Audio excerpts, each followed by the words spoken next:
Hello, everybody. Welcome. This is the October 2 meeting of the Citizens Advisory Committee of the Transportation Planning Organization for Hillsborough County. My name is Rick Fernandez. I have the privilege of chairing the committee. We have a full house here today, and I think probably some folks online too. Many of you are new, so welcome. As we go around the room to introduce ourselves, if you will, please tell us if you are new, because not everybody, certainly online, will know this. And for everyone, as we go through the introductions, tell us your appointing authority, if you would. Again, I'm Rick Fernandez. I'm the Hispanic, or one of the Hispanic representatives at large. Dana? I'm Dana Lazarus. I am appointed by City Councilwoman Lynn Hurtak. Jim Davison, appointed by Commissioner Watson. Matt Sink, appointed by Alan Clendon. Clifford Reese at large. Stephen Jones at large. Michael Carter at large. Ivia Adams at large. Dustin Johnson at large. Ed Majewski, appointed by the Expressway Authority. Chris Gonzalez, member at large, Hispanic representative. Wade Prindle, appointed by Commissioner Pat Kemp, member since 2019. I'm Stephanie Taylor. I'm a member at large and I'm new. Welcome. And Christina Costa just walked in. Good evening, everyone. I'm Christina Costa, and I'm appointed by City Councilman Rito Maniscalco. Glad to be here. All right, and online we have who? Arden Fryer. Artie, you want to chime in and tell us who you are and who your appointing authority is? All right, hello, how is everybody? I am Artie Fryer, appointed by the Transportation Disadvantage Coordinating Board. All right, anybody else online? No other committee members online. That's it, okay.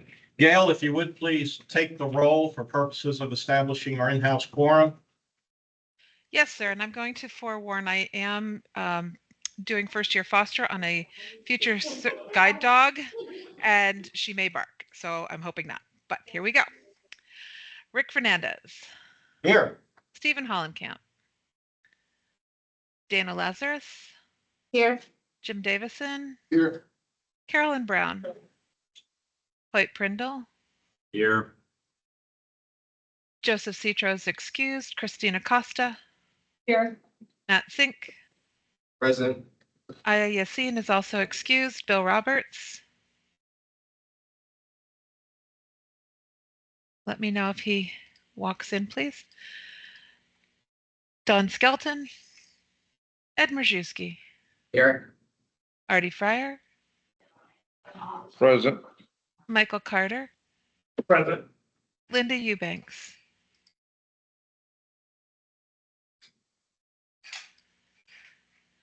Greg James. Chris Vella. Chris Gonzalez. Here. Dustin Johnson. Here. Ivia Adams. Here. Raymond Budd. Stephen Jones. Here. Carmayata Alexander. Clifford Rice. Here. Laura Tucker. Stephanie Taylor. Here. We do have an in-person quorum. All right, Gail, if you would note, please, Bill Roberts walked in while you were in the middle of the roll call. Bill, would you announce yourself and your appointing authority, please? Thank you for welcoming us, Chairman. I'm Bill Roberts, appointed by the Aviation Authority. Okay, welcome. Nice to see you. Thank you. Gail, I won't comment about this when we hit the minutes, but let me just give you a heads up. If you would, please. Everybody muted. It'll be okay now. Okay. I noticed in the minutes that, we had a nice attendance, but only 7 folks in the room last time. But there's no way to distinguish in the minutes between who was here and who was virtual. So if you would please, from this point forward, if you would make note in the minutes of who the individuals are that are actually in the room and distinguish them from the virtual attendees. So what I'd like to do is I'd like to go ahead and have Sarah take that up the food chain as we I was instructed not to do that once everybody was expected to be in person. Sorry, I lost you on the last, like, 5 words you said. Yeah, so I was instructed when everybody was required to be in person to not distinguish whether or not people were in person or virtual. So Sarah, I'm going to have you give me direction on that, please. I'll work on that and we'll see what we can do. And Great, we thanks. also had Laura just joined us. Okay, Laura, great. would you Thank mind you. introducing yourself and your appointing authority, please?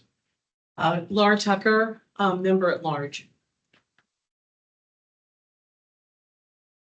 Stuck in traffic for 2 hours. All right, and regardless of what's been passed down from above, let me just note for the record, with the exception of Artie Fryer, everyone else that has answered the call during the roll is physically present in the room tonight, all right? Okay. Takes us to public comment. See anybody in the room? No, anybody online?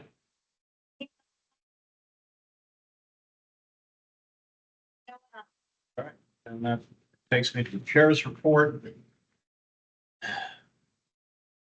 Just to recap, and I thank Sarah for preparing this. I am literally reading her work product verbatim tonight. This is a recap of the September TPO board meeting as it relates to items that the CAC took action upon last month. The CAC motion to forward the draft Access 2050 LRTP to the TPO board to accept and open the 30-day comment period passed 5-2 here, and it passed 12-0 at the TPO board. The CAC motion to recommend TPO board approval, or to recommend that the TPO board approve the roll forward amendments to the FY 25-29 tip passed 7-0 here, and the TPO board voted to approve 12-0. The CAC motion to recommend the approval of the TPO letter of comment on the 2035 to 2050 SIS cost feasible plan passed 6-1 in this room. The TPO board voted 12-0 approving, clarifying 2 sentences to state that they are the TPO staff recommendations and not necessarily the TPO board's recommendations. I won't claim to understand that last sentence, but I read it verbatim. And I don't know, is there some explanation as to what that even means? The distinction? I think it's just a clarification so that when FDOT reads the letter, they understood that staff was drafting and carrying that forward, but the TPO board did approve that in the letters. Okay. Couple of anecdotal comments I want to share a little bit outside the realm of my position as chair, because I did not do this as chair. I did it as president of the Tampa Heights Civic Association, but I think it has some bearing on what we do here in this room. You folks will remember that there was some discussion at I think it was the last meeting, let's see, June, July, I guess, yeah, the August meeting of the CAC, when we discussed the motion that had been made by Commissioner Bostel to add the language capacity project to Interstate 275 north of Hillsborough to Beers. We had a discussion here, we litigated that issue, and there was a motion to recommend removal of that language from the tip.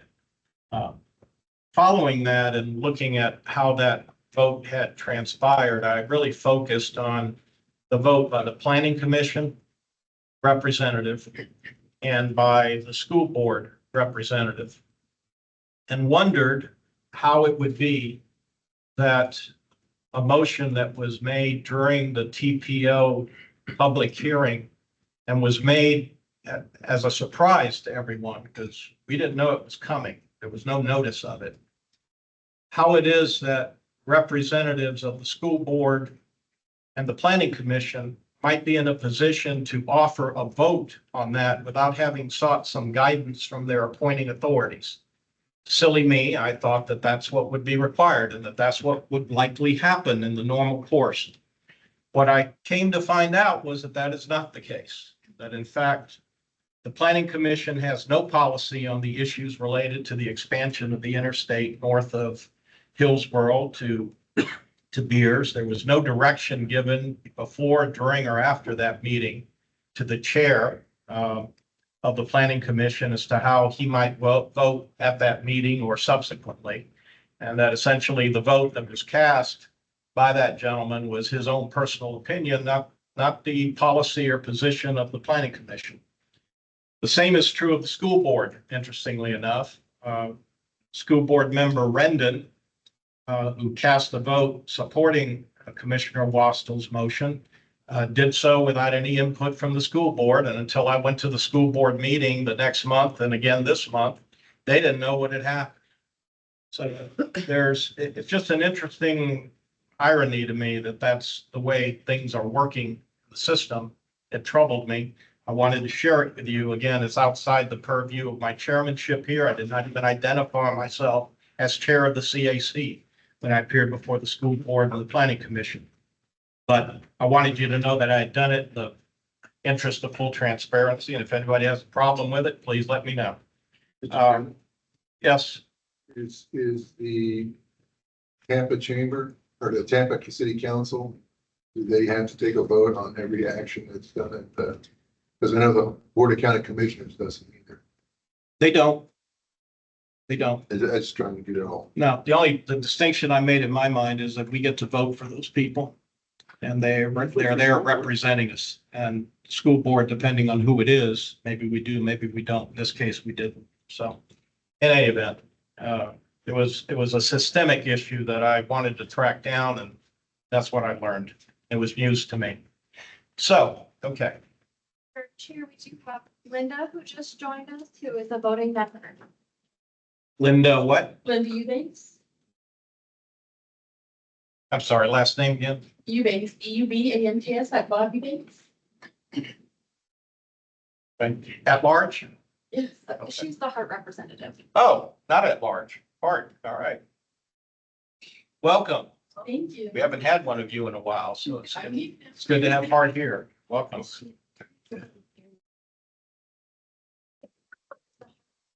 On the TPO board, Linda is the Citizens Advisory Committee.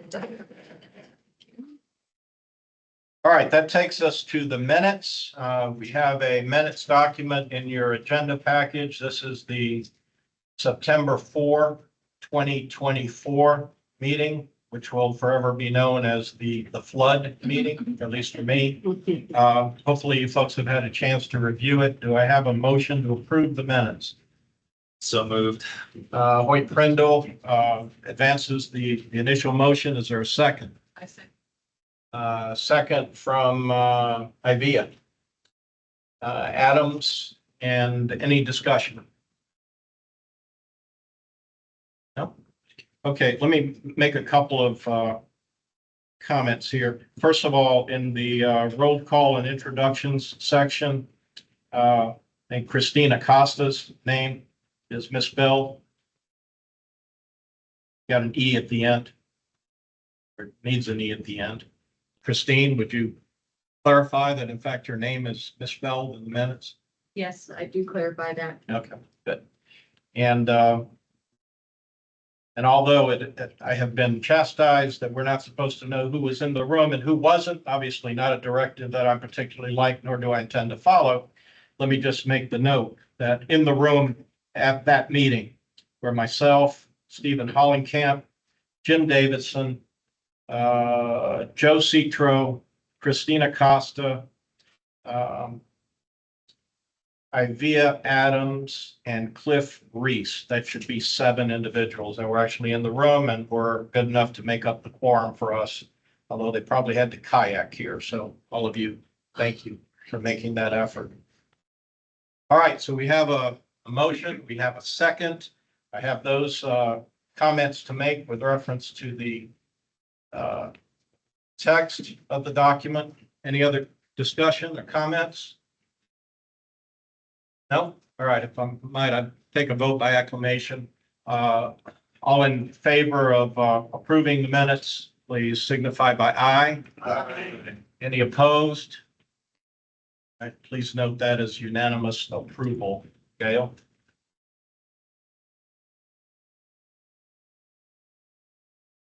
That takes us to action items. Gina, if you're ready to go, this is the Access 2050 plan, comment period, revision, and adoption. Gina Torres, PPO staff.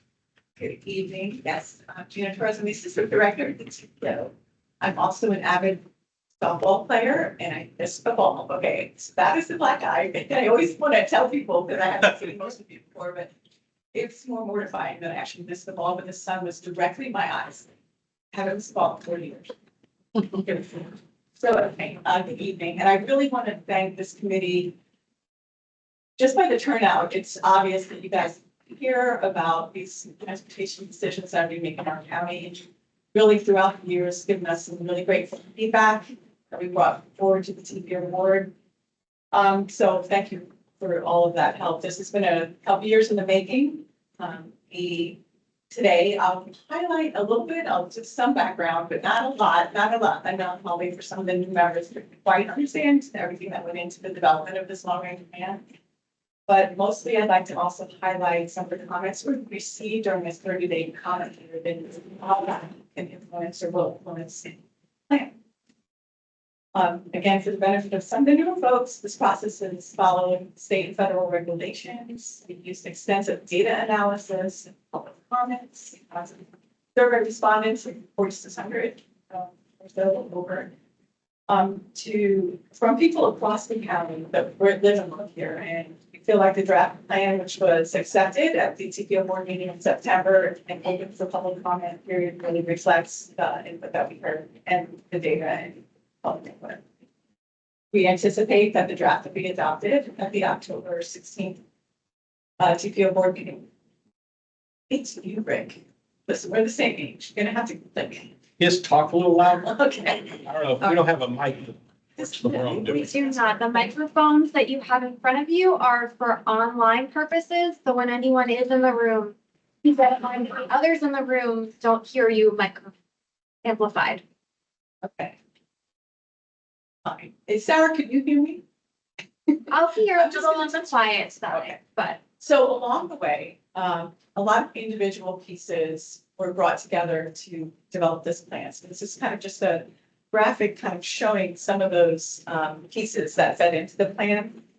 And I'm going to list those for you because you've been involved along the way and maybe don't recall that there's that many things that you have given us great feedback on. So we had the long range growth forecasts, the needs assessment for congestion management and crash mitigation, the needs assessment for equity, seen the needs assessment for goods movement, and that was also along with the truck route plan update.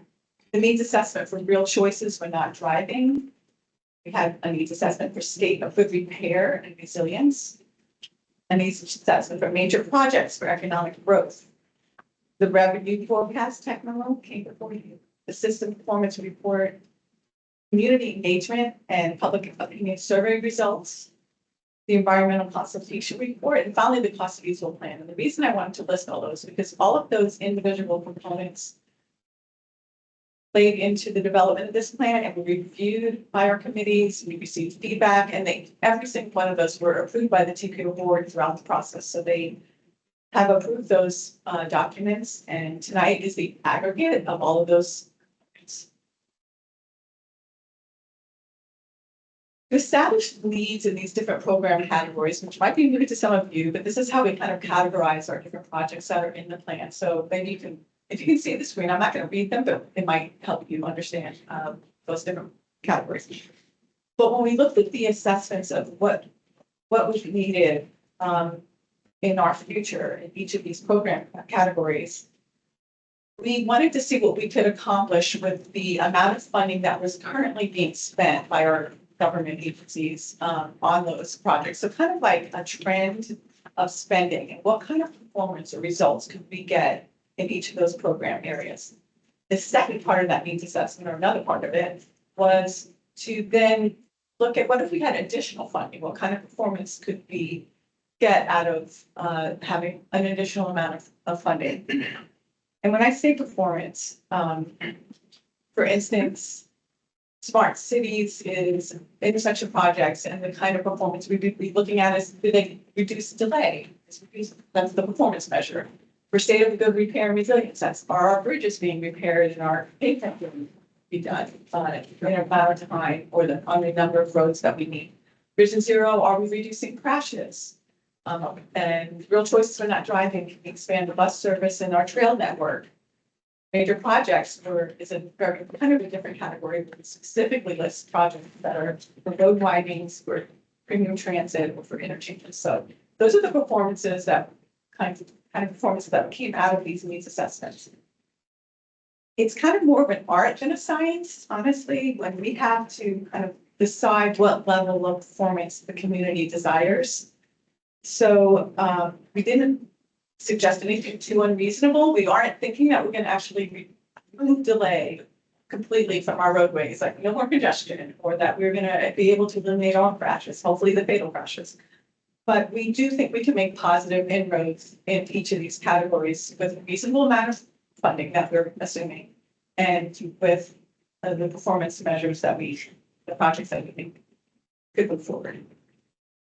That said, similarly, the revenue forecast, again, is an attempt to determine and estimate how much funding we might have over the next 20 years.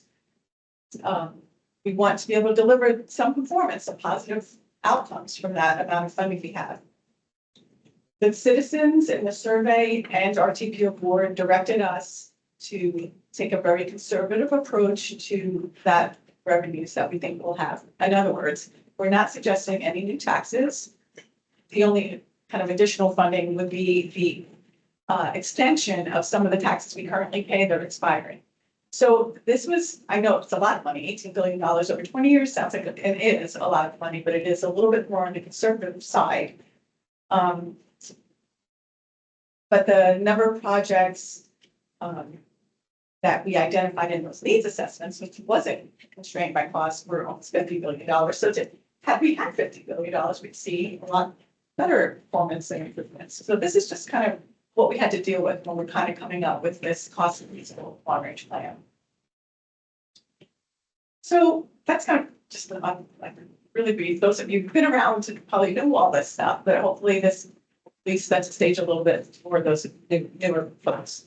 But today, I really hope that you'll focus on what questions you might have of staff, myself, and direct them mostly to Johnny if you'd like. He's our executive director. And also think of what you'd like the board to hear, what you want communicated to the board through us, but also you can make motions, you can attend the board meeting in October. But those are kind of the thoughts that I hope you have when I go through the comments so far that we've heard. These are just the main themes so far of the comments that we've received. By the way, it's 21 days into the public review period, so we've got another week and a half or so before that closes on the 15th.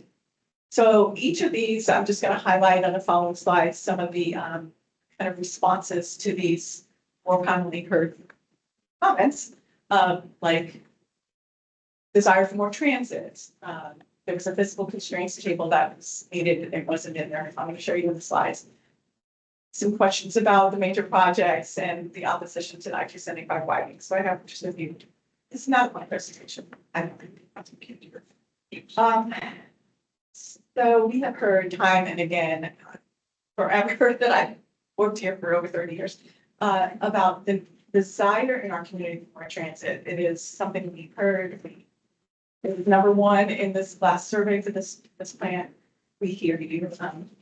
We are adding to in the cost, we are one addition to or change, since you may have seen this when this long range plan draft was presented to you last month, is we are adding the streetcar extension to the map of the first 5 years, the existing plus commitment. So that's a positive thing. So we were showing that in the long range plan.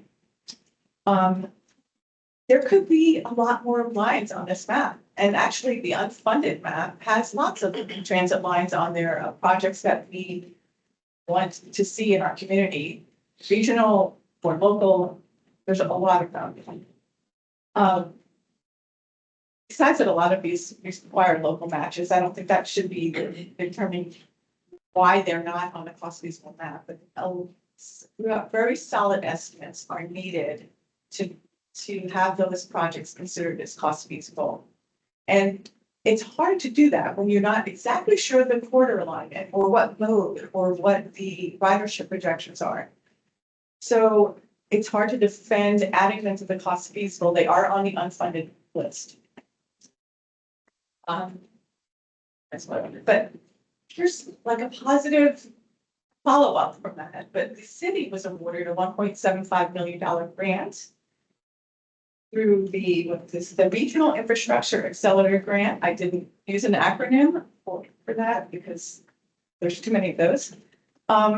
This study looks at innovative finance techniques that can leverage some new transit projects. So this is the kind of information that will come out of this study that could potentially move some of those transit projects forward into a more cost feasible state. You know, we could get some good information from that study. In response, this is still kind of on the transit project, but in response to why fixed guideway wasn't at the top of the priority list, we have a staff and the board has agreed that we will fund through the programs first, those smart cities, those programs would be funded first, and then whatever remains, the remaining dollars are used for those major investments because they're very expensive. But in that major investments category is the fixed skyway transit project that we have, which is the bus rapid transit project on Florida and Tampa. So that one is number one of the major projects. So that's kind of how we addressed some of those transit concerns. I mentioned the physical constraints table. That was a comment from our staff. So this is something that we wanted to show that we did add this table to the document since you've last seen it. This is important because it does show the projects and the programs that we have are cost feasible. The top table shows available revenues and the table on the bottom shows our anticipated costs to match those revenues. This information was in the plan. It just wasn't together nicely in these two graphs. And we also broke those out by federal, state, and local funds. This is a recommendation that came out of one of our federal certifications. So we thought this is a good table to include. You'll see that there's a zero balance, and that shows that we're making use of every dollar that we're expected to receive. That table is added. We discussed this in that last presentation, and one of the comments we received, this is about, well, this is showing our expected revenues, but there was concern about how come the major projects are such a large category of funding, and the DOT does receive a huge, large chunk of that funding. So that's one of the comments we got or requests we got was to break out those major projects, that green section of the rainbow, it's been called the arc, and divide those up by the jurisdictions.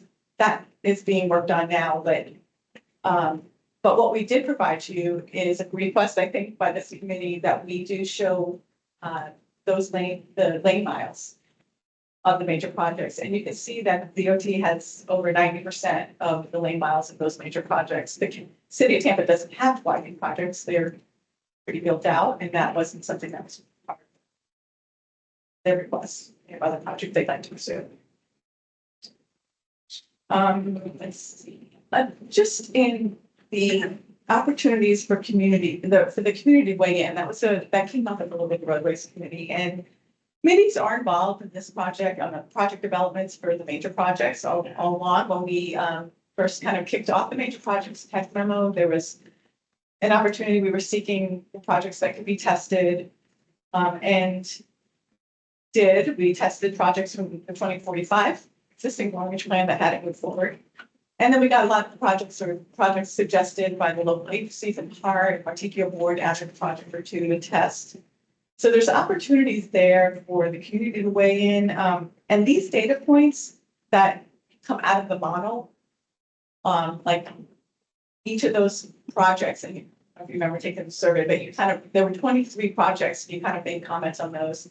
Each of those were assessed both from public kind of support and also from this model that will show, well, do they reduce delay and how well do they can you access places that you need to go and what are the project benefit, costs and benefits. So that information along with the outreach is what the TPO board uses to make, their decisions. And they did actually, adopt or approve that major projects site, but I want to not leave it at that now you have no more say. Because in reality, these projects, the public, it's a continuing opportunity to participate. The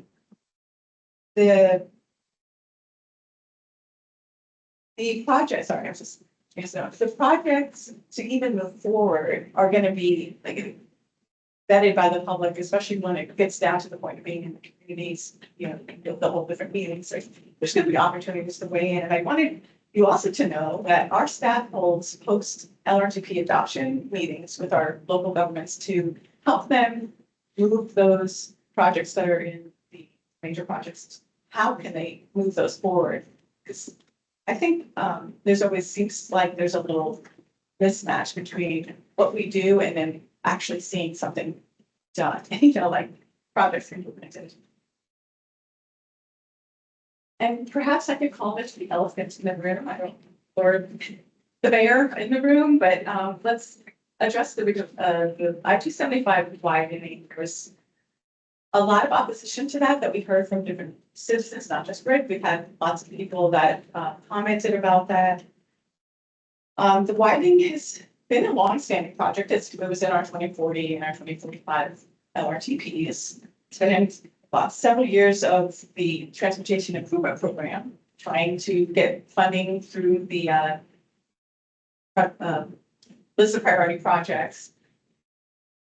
Just a little history you can see here. Rick mentioned some of it, but in June of 21, the 275 widening was in the Transportation Improvement Program before that as a capacity project, but in June of 2021, it was the description of that piece from Hillsborough to Bears was removed and changed to noise and sound walls, the building of sound walls, removing the capacity of the widening. Well, in June of this year, Rick mentioned the description was a motion was made and the board approved changing that description back to a capacity project. There was an effort at the August TPO board meeting by a board member to reconsider that, to maybe reconsider taking it out of the long range transportation plan and discussing it or in through a workshop. That motion was made and that motion failed. At the very more recent September board meeting. So at that point, it's in the long range plan and it's in the TIP. But at the September 24 board meeting, there was an item on the agenda, and it's also on your agenda, to comment on the DOT's strategic intermodal system, SIS. You heard that. Those are those limited access highway projects that the state has those meetings. So there was a opportunity to comment on the DOT's SIS, intermodal system cost feasible plan, which had listed the 275 project and many others. We commented on lots of them, but as far as this one, the letter was an attempt to try to get something out of this 20 widening project. If it's going to remain in there, could we possibly get DOT to help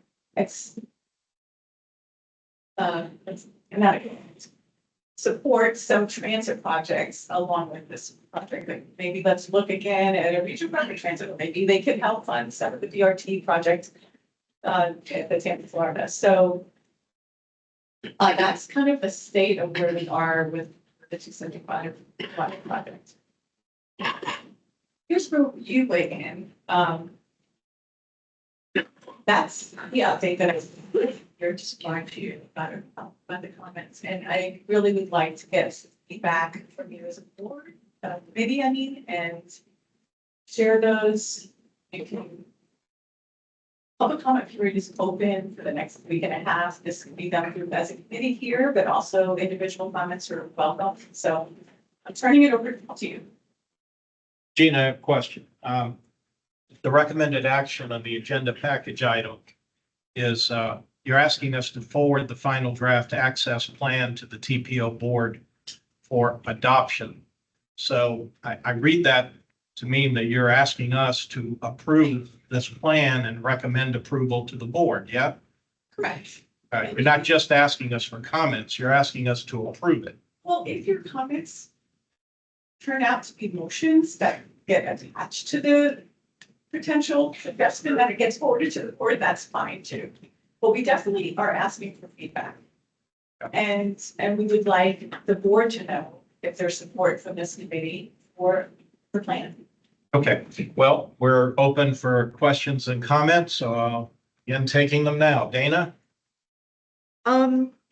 Gina, are funds for future I-275 widening, because there's still unfunded segments of the TB Next, are those funds considered in the cost feasible projections in those future years? And if so, where do those come from? Do they come from some FDOT? Does it come from the CIS plan? Yeah, it does. Okay. This plan, we incorporate this projects. Is there still time to comment on the CIS plan? Do we know what those comments have said so far? I could ask our DOT representative if he knows, do you know, Brian? Sorry, because I don't know, right? Brian Hunter with the Florida Department of Transportation. The CIS cost feasibility plan has been approved at the statewide level, Mark. Okay. Another question is, how were you able to get the streetcar on the cost feasible plan? Was it like a simple conversation with the city of Tampa to get, or how? I think it's been when the city was able to get the funding for it, it moved through the TIP process. So it's like it's further along. So the city has the 80-something million match, like they're ready, like that's happening. Okay. Hey, Dana, John Wong, CPO staff director. The answer to that question, it's not quite as simple. Nothing is. So I think I understand what you're saying. We have been told that they're putting together a compelling, reasonably available funding package. Some city staff and the council and all the folks involved on the city's end believe that they will be able to come up with that money to meet the local match. Based on what they told us, we have no reason to question that, which is why we took them at their word and said, hey, if you believe you have a viable funding option or a viable funding plan, we'll consider it cost feasible. Hope that is interesting. That answers my question exactly. Can we move on down the line? I'll come back to you if you have any other questions. All right, any other questions from the left side of the room? My left, Christina Costa. Gina, can you come back to the slide that you had that showed just last month, there was a letter, this notation here, requesting the cost feasible, you described that as like, well, all right, we're gonna have, if this widening thing is happening, and it seems like it's going to, despite many years of opposition and previous success of having it taken out. I have to admit to being a little bit confused because I did hear you present this at the VPAC meeting the other night, the same topic. And I'm curious if we are asking the letter to support transit options, like kind of like, okay, this project's happening, at least give us support over here. But you sounded pretty optimistic the other day. What is it like when we say we want the transit project, the BRT, to finally go live in a meaningful way? What does it mean to write a letter and leverage? Does it have any teeth in it? Is it powerful? Is it just a dear please? I mean, I want to understand that better. Yeah, I mean, I do believe that the DOT, if that was sent to DOT, is receptive to the comments that we provide them. And that's our relationship has improved over the years. I really think that that letter with the signature from the TPO board, they approved that letter, that it holds some weight. Okay.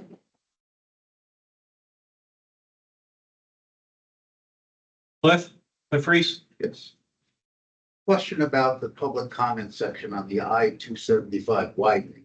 Do you track where the comments come from, i.e. residents that are impacted versus those that actually use the road but don't live in the area? Right, I think I'm gonna restate this or ask you a question, make sure I'm answering with when we did the public survey, through the long-range transportation plan survey, there was feedback that we tracked by zip code for all of those major projects, I'd say 23 of them. We did look at those mapped where the support was and where there was opposition.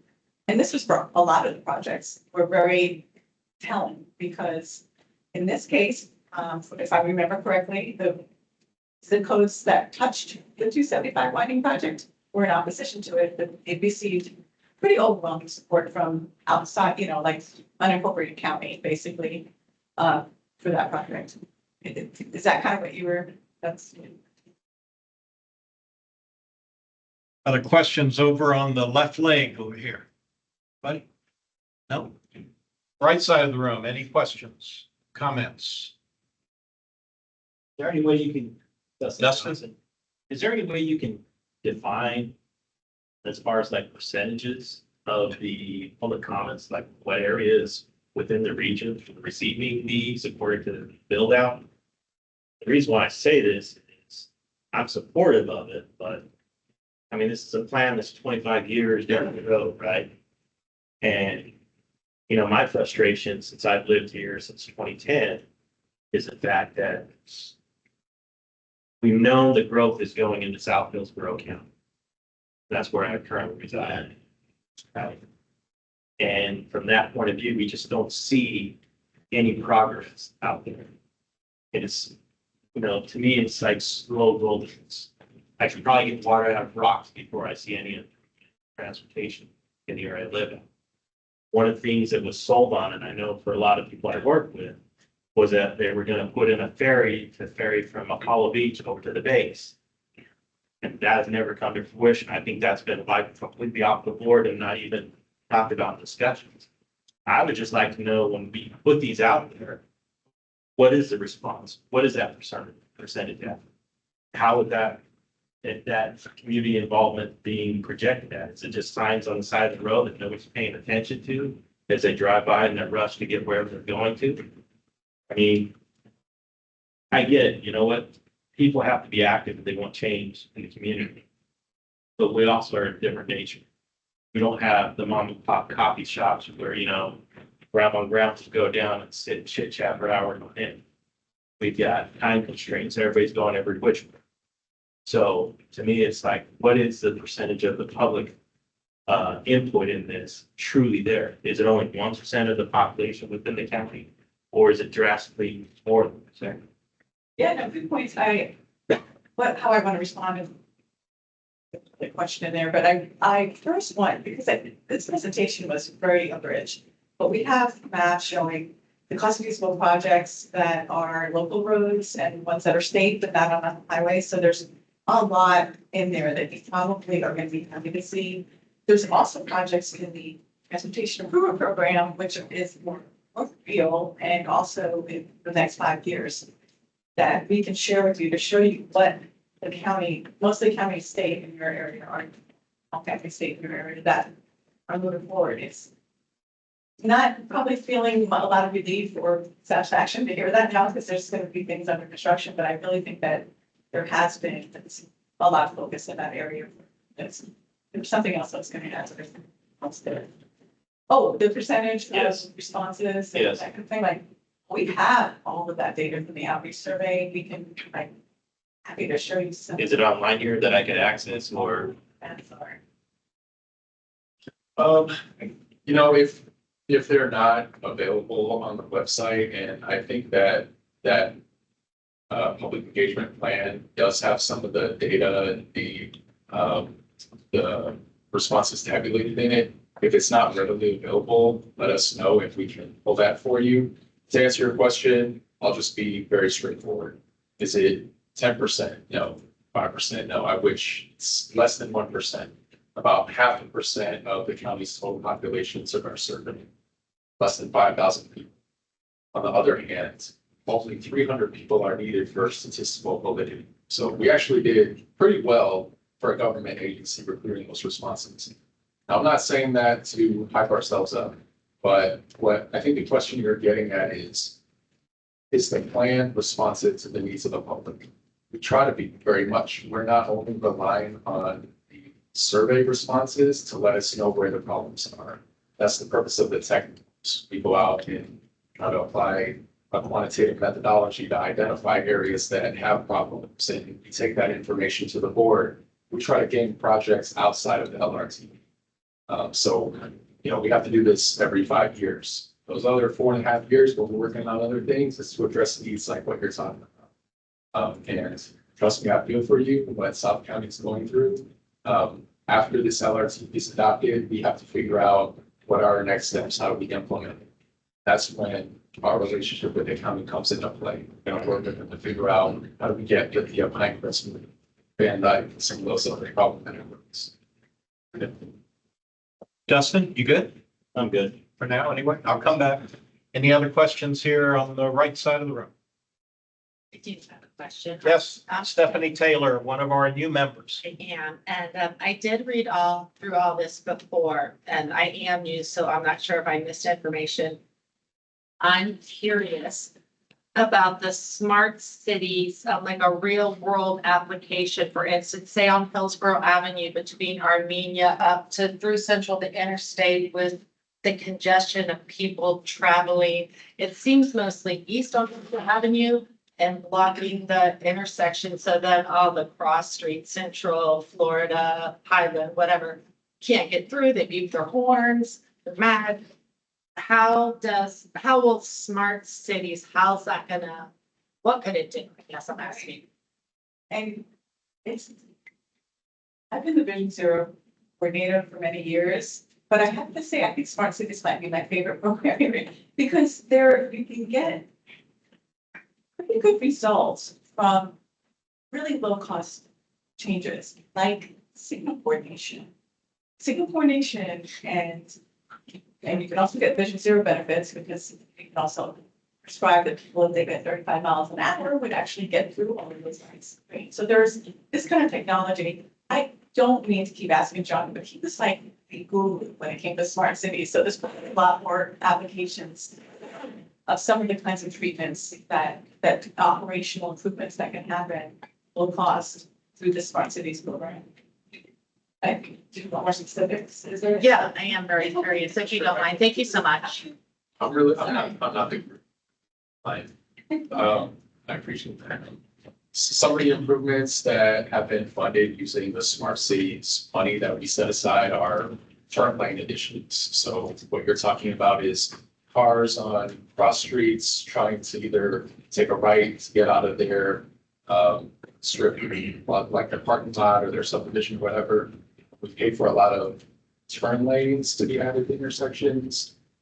We paid for traffic signals. I think I'm more specific about people blocking the intersection. So if there is a light or not a light, they can't go because people traveling east and west are in the intersection. So the north-south people just can't get through the intersection.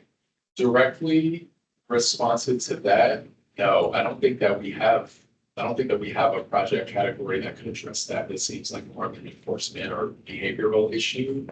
That being said, the traffic is. Did you say an enforcement issue? I didn't hear. I mean, I think that could either be an enforcement solution or a behavioral issue that might require some public education.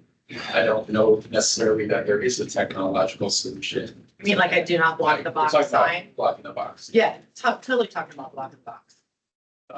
I don't think that we paid for something like that, but into it. Okay. I would reduce congestion, I think. Thank you very much. You good, Steph? Yes, thank For you. now? Okay. Any questions from our virtual attendees? Anyone, any hands up? We have two virtual attendees, Artie and Chris. And are they asking questions? Are their hands up? I see no hands raised from either of them. Oh, sorry, Chris Spella. Chris? Chris, you are recognized for a question, please. Yeah, thank you, Chair. So I have a question on the transit, the levering transit. Is that, are we talking about using the transit way on the interstate? Is that what that means? Like the proposed like internal medium, the 44-foot one?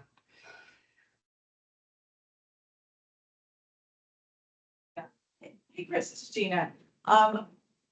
We weren't specific in our request to DOT about how that would happen or exactly where. If that is a possible solution, then that would be something that should be pursued. But we didn't, in that letter of comment to the DOT, we did not dictate that kind of level of suggestions. Okay. I've been obviously in this process for a while, so I always feel like it's a carrot and stick approach.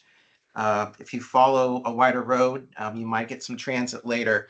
So just on the record, earlier this year, I did email over Johnny Wong that the 44-foot medium has always existed in the plan since 1957.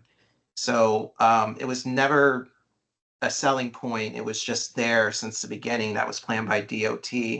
So it just seems that FDOT is doing whatever it can for the past 80 years to hook citizens to trick them for wider roads, saying that they're going to put transit on this 44-foot medium that was originally part of the 1957 plan. So that's my comment. Okay. Did you say 80 years, Chris? Is that what I heard? I was born in 1955. I just want to make sure you didn't just age me. Well, I'm rounding up a little bit, but yeah, I did say 80. So yeah, no. 1957 is when I saw that on the plan. Anybody else online with a hand up?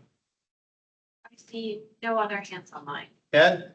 Yeah, I was just gonna say, wasn't one of the attachments to this agenda, which I didn't bring with me, didn't it indicate on expansion to 275 a potential future transit line? The Shoulder. You're talking, yeah, the Yeah. shoulder widening. Yeah, okay. BRT. Dana, your hand up? Yes. Two sort of separate things. One, is there a process to amend an LRTP within the, what is it, 4 years between updates? And also, does it list like new projects anywhere, like specifically like points out? And that's showing my ignorance of like not having read it thoroughly, but yeah. Okay, yes, there is a process to amend the long range plan. Okay. When you say new projects, do you mean are new projects in this current draft? I don't really know what you mean. Like, I guess when I say, so for amending the LRTP, like adding projects to it now that like projects have become cost feasible? Is there a way, and also removing projects from the LRTP when, say, the TPO votes to remove language from the TIP 1 year? Is there a process for then amending the LRTP if like a new project becomes cost feasible or that other scenario? Yeah, there is. I almost feel like I almost that happened. I don't remember. So, yeah. Can you? The long range, sorry, saying Tiffany, the long range plan independent, and for those reasons. And would that just be like a motion by the board? There's a process in our public participation plan that outlines what the requirements are from getting public. I was also, I sent an email this morning about greenhouse gas emissions reduction and how important it is. And the US DOT is right now doing an initiative called Everyday Counts to help TPOs incorporate greenhouse gas emission reduction into their TIP project evaluations and LRTPs and all these other plans and things that you guys do. And I was wondering if are you guys interested or looking into being participating in that initiative because they're doing free technical assistance through the US DOT? And if not, well, maybe I'll make a motion later to recommend it or something. I thought we had, and Johnny confirmed that we are completely paying attention to that entire conversation, and we've already assigned the staff person to kind of take the lead on tracking that. I love the early counts. I think it's really helpful to other agencies. Because I think one of the things when I watched a webinar about it that they said is to make greenhouse gas emissions a goal in your plan. So, or greenhouse gas emission reduction. I know, isn't there like an environmental section or a sustainability section, or is there's something in there about that? About environmental impacts in the LRTP? Yeah, we conducted the environmental consultation workshop with dozens of environmental agencies that weighed in, and they gave us thoughts to consider as in our next update and moving forward, that we include a lot of the things you're mentioning. Okay. Thank you. Jim Davison. Yeah, I mean, I listened to the comments, they're all real good, but I want to, and no one I don't think in this room has complained more about the LRTP than myself. Whether it's revenues, whether it's costs, whether it's any one of those 6 categories. If I'm not mistaken, the feds make you look at CO2 emissions, greenhouse gas emissions. They have all the other long-range transportation plans. And they gave a reduction from what it would be if you didn't do the long-range transportation plan the way you did. And it just goes on and on. The widening of I-275 could be taken out tomorrow, in 5 years put back in. I can tell you there are countless roads on old long-range transportation plans that have been removed, taken out, removed, taken out, and put back in and taken out again. The ferry down in South County is one of them.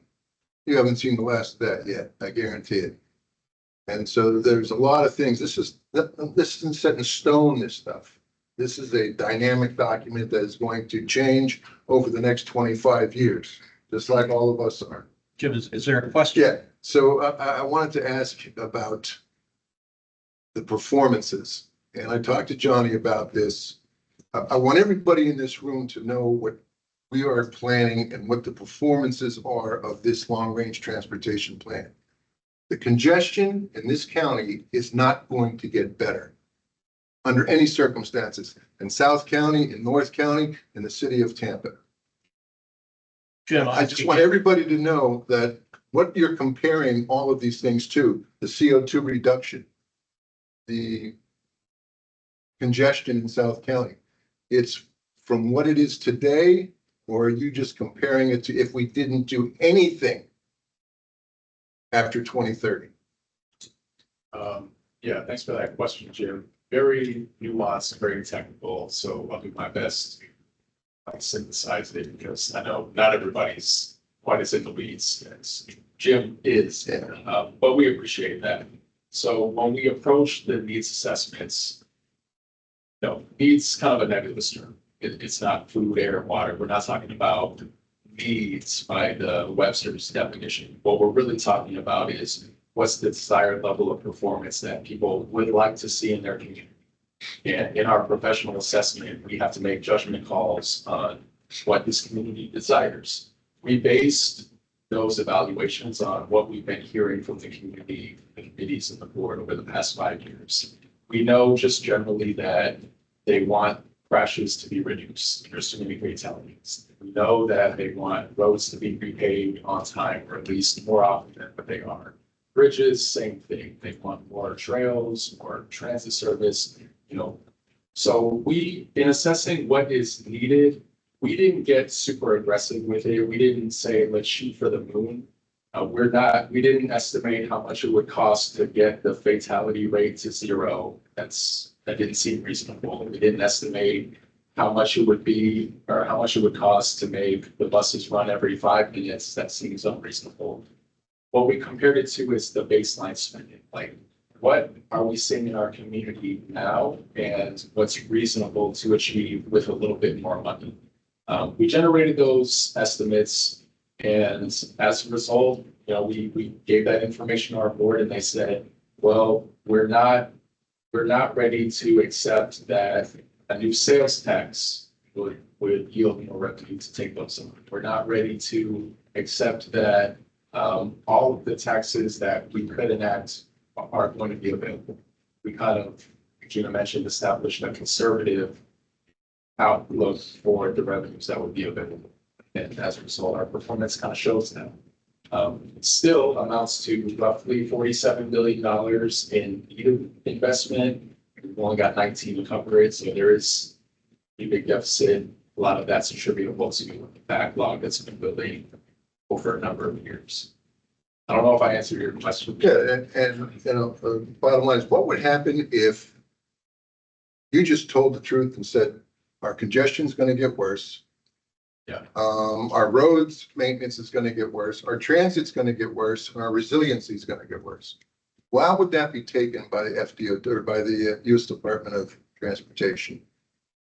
Yeah, I don't know exactly what their response would be, but we did, you know, truthfully, we shared that info. You're right that there is no rolling back traffic congestion. Without an extraordinary amount of investment, we're never going to see less delay. The best we can hope to achieve is to slow the pace at which it progresses. And that may be the case for some of the other needs, transportation needs, but the one that you're talking about, I think is the best example of what you're describing. And that is that we've had a backlog of needs for a long time. Even with additional revenue, we'll still be playing catch up. May not be able to progress. We can just try to halt the growth of the problem. Yeah, I'm gonna be back in it anyway. I'm gonna be voting in the positive to move it on, so. Any other questions or comments in the room?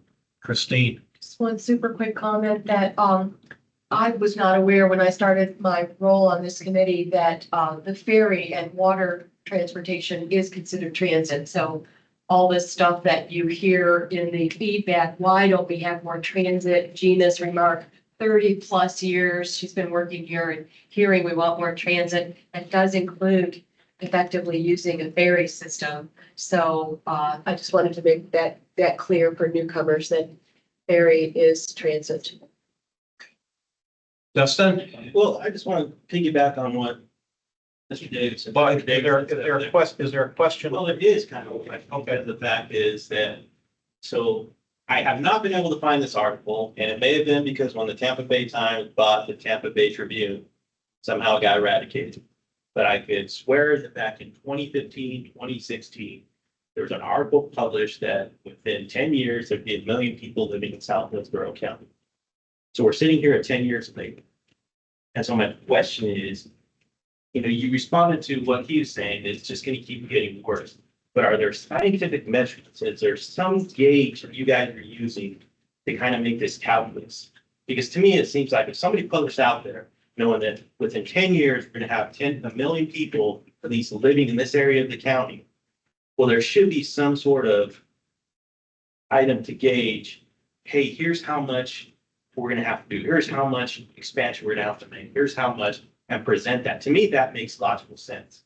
You know, I can go in and take, so that's what gauges were used? Because it didn't seem like there was any gauges. It was just based off of this and this. What gauges do you guys use to plan forward? Specifically with respect to the projects that would attack congestion, like traffic jams, of smart cities, like the tech enhancements that we mentioned, the intersection improvements, the signals, and then going to the other end of the spectrum, which is like road widenings or mass transit. We modeled all of those. So there's this thing called the regional demand model. It covers all the roads across Pinellas, Pasco, Hillsborough, Citrus, Fernando, and you know, even the counties that surround us. We take a look at what is the current population, how many people are we anticipating by 2050, where do they live, where do they work, where do they go for groceries, school, what roads are they likely to take to get to all those destinations? And we model this and we see how the travel patterns will be affected or how they'll change over the next 20, 25 years. With that information, we make informed guesses about which roads are going to be suffering the worst traffic congestion. And then of those roads that we know are gonna be really problematic, we try to pick out the ones that we think we can tackle. So with the model results that we received this time, the ones that kind of rose to the top were Lydia Pinecrest, 275, what are some others? Sims Road. There were a lot in South County. I can't think of all of them, but that's the method that we use to identify them. So with that being stated, is that information then just being kept within the TPO, or is it being publicized in other areas? Because what's frustrating to me is I see that these developers put in exceptions to policy, because I know there's a state policy, I believe a statute that says, or maybe it's a county, that says that the developers have to set aside so much land for retail services. And I know they've been putting in exception of policy to that based upon, well, no, there's someplace over here. And the reason why that policy is in place is because they know that most people, they don't want people out on all the roads to go do their shopping. Keep it close to the environment where they're at. That way you're not congesting all the roads. And especially seems as the growth that we've seen down in South Hillsborough County, that is not true. And so my question is, how is this information you're saying that's used to the planning and modeling, is that being projected out? I mean, is the Board of County Commissioners ever seeing this when they go and improve these developments out there? Or is it just, resting on deaf ears? Won't be able to speak on behalf of the board or the individual board members, obviously, but what I'll share and I'll stop is that, yes, this information that we produce, the model results, they're shared with all of our partner agencies. So the Hillsborough County staff, all the different departments that would need that information, development services, infrastructure planning, the transportation specific folks, City of Tampa, as well as Harris, we all have access to the same information, and we coordinate how we build them. We rely on those local governments to tell us where that population will be located. So yes, they're very familiar with this. Yes, we coordinate with them and work together. I'll stop there because I don't know exactly how the LCC members consume this information before they make decisions. Okay, anything else in the room? I have Hold on, Laura. Laura Tucker. And this is my first time coming in person. I've watched a couple of the meetings on Zoom. How does the community investment tax dollars impact the long-term plan? The CIT is one of the biggest sources of revenue that we rely on to fund transportation projects. As a matter of fact, I mean, with the exception of state money and federal money that comes in locally, the CIT represents a huge chunk of change. As an agency, we can't advocate on behalf of a tax. We can tell you how much of that revenue is going toward transportation projects, kind of infer what the impacts would be if we don't have that tax available to us. But suffice to say, it constitutes a large proportion of the budget. Okay, anything else in the room? Little bird whispered in my ear that Chris Vella has his hand up again. Is that correct? Chris? Yes, I do have a question to staff. So Johnny, some time ago, I sent you an email letting you know that Jeb Bush put our wonderful state of Florida under EPA attainment. So what that means is it makes it harder for people who live in Tampa Heights like Lena Young to get the garden wall. What it also means is that even though the board, the TPO board all day long might approve sound walls off of I-275, FDOT by law, by state law, doesn't owe Hillsborough County at all sound walls or any type of treatment. They also don't even include a slip lane servicing the interstate. So my question is to staff is that, can there be some type of MOU or interlocal agreement with FDOT in writing that if they are planning to put sound walls or do something to mitigate sound and any type of particulates, can we have something in writing between both the county and FDOT that they're going to actually literally provide them? Because they're not, I mean, they can back out on that anytime they want and there won't be no penalties. But right now, all the particulates are based off of really bad climate models. And then unfortunately, they could turn down the idea that Dana pitched without any repercussions.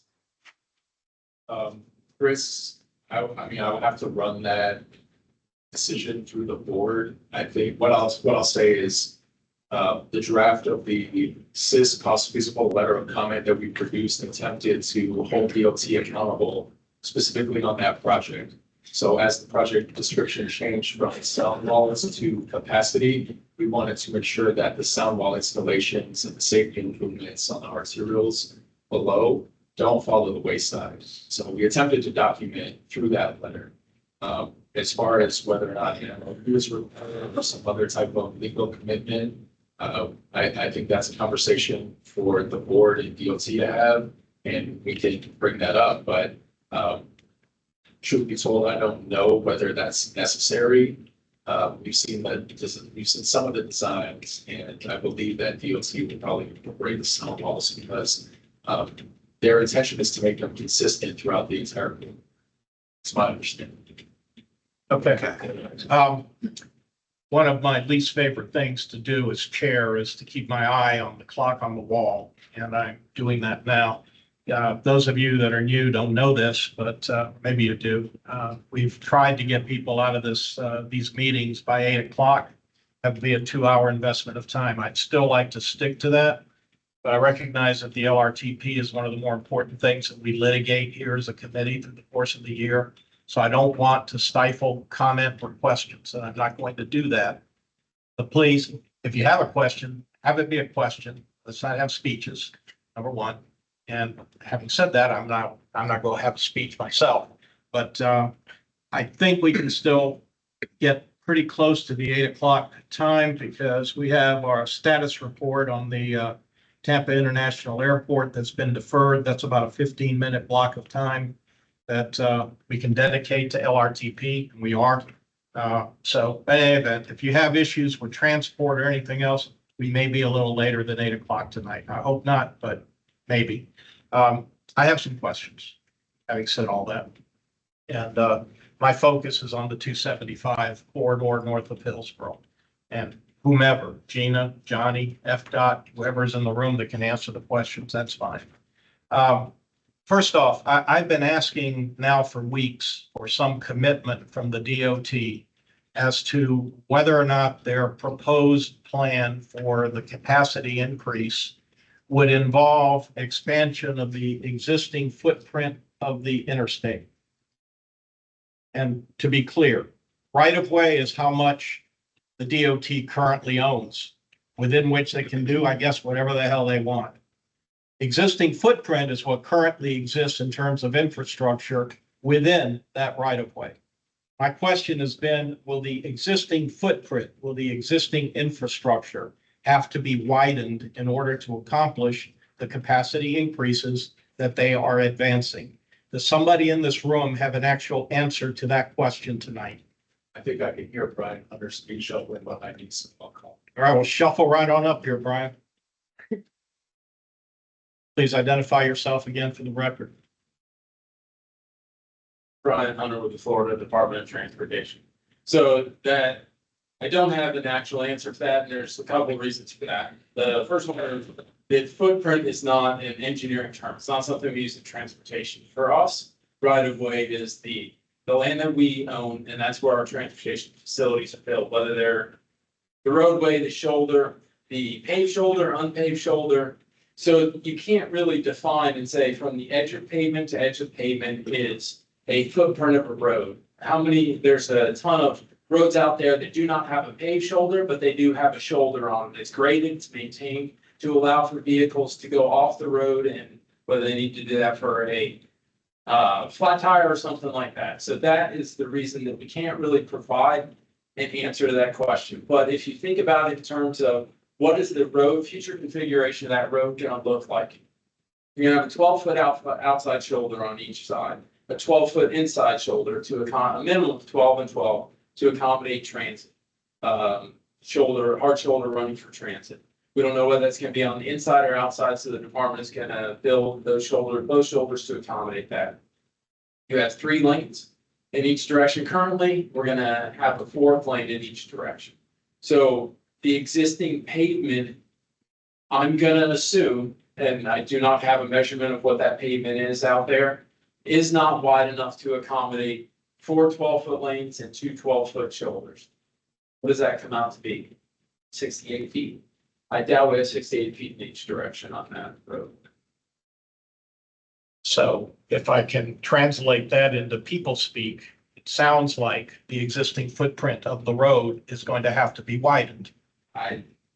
Footprint is a. I don't want to hear that again. Mr. I'm Fernandez. talking about the existing. It's not a DOT term, so. Okay, I understand that. But when I'm walking out of my front door in Tampa Heights and I see a wall that's being moved 50 feet in order to accommodate the new lanes, but that 50 feet is still within the right of way, the footprint means something to us in these communities. So that's what I want to make sure we all understand. If in fact the infrastructure is going to be expanded, we have a right to know that and not to be consumed by your doublespeak. To be honest with you, I don't think that I'm double speaking. I've been completely honest with you in the way that I addressed that question. Okay. And we don't know until we get into design where the silent walls that currently exist on a portion of that corridor, whether they need to move out to accommodate or whether they stay in the same location. That's something that's developed during design. All right, we got a fact sheet emailed to us, I think yesterday or today. My eyes laid on it today for the first time. Let me read what this fact sheet from the DOT says, and maybe you can tell me what I need to intuit from these words. The outside shoulders will be widened to accommodate potential future transit operations. These plans will require the roadway and bridge structures along the corridor to be widened. Additional improvements include underpass enhancements, aesthetics, lighting, and noise barrier walls. Is not a simple reading of the English language sufficient to lead us to the conclusion that, in fact, the roadway and bridge structures along the corridor are to be widened? Yes, but you have asked me to define a term that is not a term that we can define. I don't know what you mean by footprint. Are we widening the bridge and the roadway structures? Yes. Okay, I think that answered my question.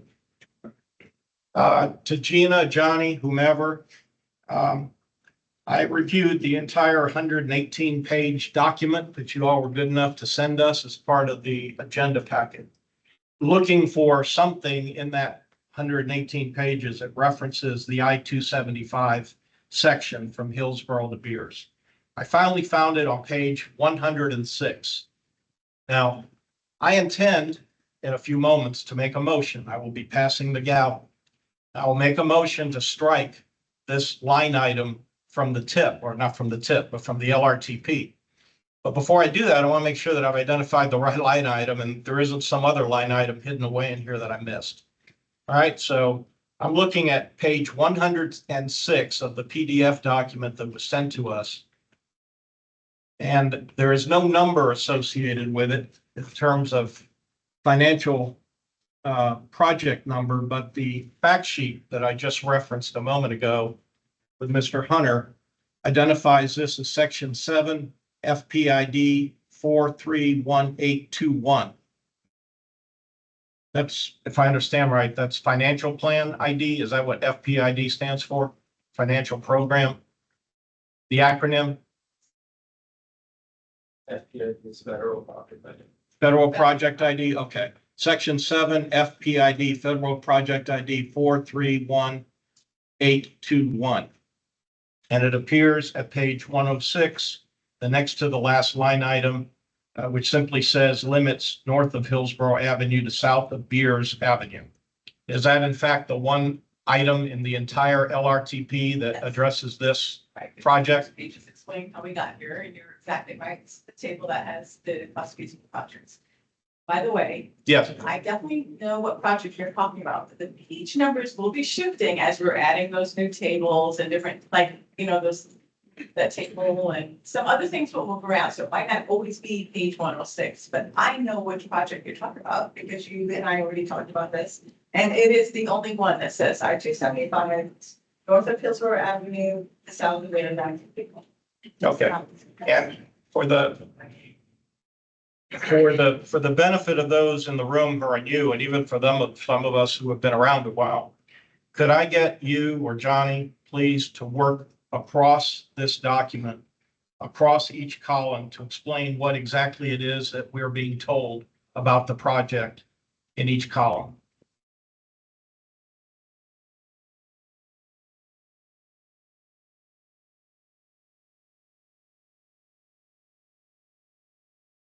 So the project chair that you're talking about, I-275 is the facility. The limits of the project are from north of Hillsborough Avenue to south of Bears Avenue. Third column from the left is the description, which means that this project on 275 through those limits will widen from a current 6-lane configuration to 8 lanes, adding 2 general purpose, 1 each direction. The funding source is either federal dollars or state funds. The next column that has an entry in it is PE, that stands for preliminary engineering, at an estimated cost of $2.27 million in present day, is 2024 USD. An estimate of $223.5 million in construction. That's what the CST at the top of the table stands for. At a total cost, so 223.53 plus 227 is $225.8 million. Total cost year of expenditure estimate means that the 225.8 million would have to get inflated out to the year at which construction will end, or begin rather, which means that in present day value, that'll amount to $437 million when it's finally complete. Moving further to the right, the next column shows that the project has funding programs for PE, for the engineering, at an amount of $3.5 million in the time band fiscal year 2036 to 2040. So that means we anticipate design will be underway between 2030 and 2040, and all the way to the far right of the table, we anticipate that construction will be underway sometime between 2041 and 2050. Okay. If anyone has any questions about any of that, let me know. All right, now, we've asked this question about a lot of projects in the past. I'll ask it again, it should come as no surprise. Is there any inkling in anyone's mind at this point in time that this project is now beyond the point of no return, and that if it were to be approved through some mechanism of government today or board meeting on October the 16th, that we will never be able to revisit it again because it is now beyond our reach and DOT has it? I have to apologize to you if I'm not gonna be able to answer that question right now. It's in my know that requires a legal interpretation. That would require a legal interpretation, and similar to what just happened with Mr. Hunter a moment ago, point of no return isn't a legally binding term. So we don't know. We don't know if we're approving something that's beyond the point of no return now or not. Is that right? I'm not gonna say that. I'm just not gonna be able to answer that. You're not going to answer my question. Okay. We went through a mechanism in June when Commissioner Wastel moved to add the language capacity project to the TIP, which is a 5-year plan, presumably inclusive within the long-range transportation plan, correct? Well, the motion that was made in June was to add that project or modify the project description on the list of priority projects. In the TIP, right, which is the DOT work program, there didn't appear to be any funding for that project phase in the work program. Okay, well, my question to Gina earlier today, I was scratching my head. I didn't understand why it wouldn't be there. If the TIP has been amended to include the project or the capacity project language via the mechanism of Commissioner Wastel's motion. Why is it not in the first 5-year cost feasible projects document that was included within our agenda package? It's not considered among the existing committed projects because again, there's no funding available within the next 5 years. That again, like that motion that was made in June was just to change the description on the list of priority projects. So did Wastel's motion have any import at all? Trying to understand what the teeth are there. That's kind of a longer question. If you still want to pose it, I can entertain it, but I'm not exactly sure that would be like a focused conversation. What's the significance of the motion? A lot, depending on your perspective. All right. Well. Yeah, Dana. It moved forward the design, right? And that's 20 million on this fact sheet. So as soon as that motion was made, FDOT told their consultant that was on retainer to move forward with the design of that capacity expansion. That's what I was told. So there was funding like kind of sitting there for that, apparently. Yeah, and that's kind of that's a question that would require more time to discuss. And like I offered before, I'm happy to sit down with you and again, work with some District 7 staff and discuss it. Didn't really come prepared to answer that question tonight. All right. I'm gonna pass the gavel. And I have a motion to make. Dana will have the chair, so I'll raise my hand, has to be recognized. Yes, Rick, you're recognized. I move that we strike from the LRTP document the language appearing at page 106, that being the language and the project that was just read into the record by Dr. Wong. Interstate 275 limits north of Hillsborough Avenue to south of Beers Avenue. The balance of that description incorporated by reference. That's my motion. Second. All right, we have a second. Any discussion? Dr. Davison, you're recognized. Yeah, I mean, I can understand, it's like I was saying before, that community is being put upon. When they took it out, and I still think they're gonna be able to take it out, that it's not a point of no return yet legally. That my community suffered because money that was already appropriated, $14 million to construct the east-west road, which would have been in the long-range transportation plan for 20 years, was now taken out because the Tampa Hillsborough County Expressway Authority wasn't going to build it because the express lanes were taken out of the improvement. And there are other communities surrounding Seminole Heights and Tampa Heights. And it's a separate argument that it needs to be more debated between the communities.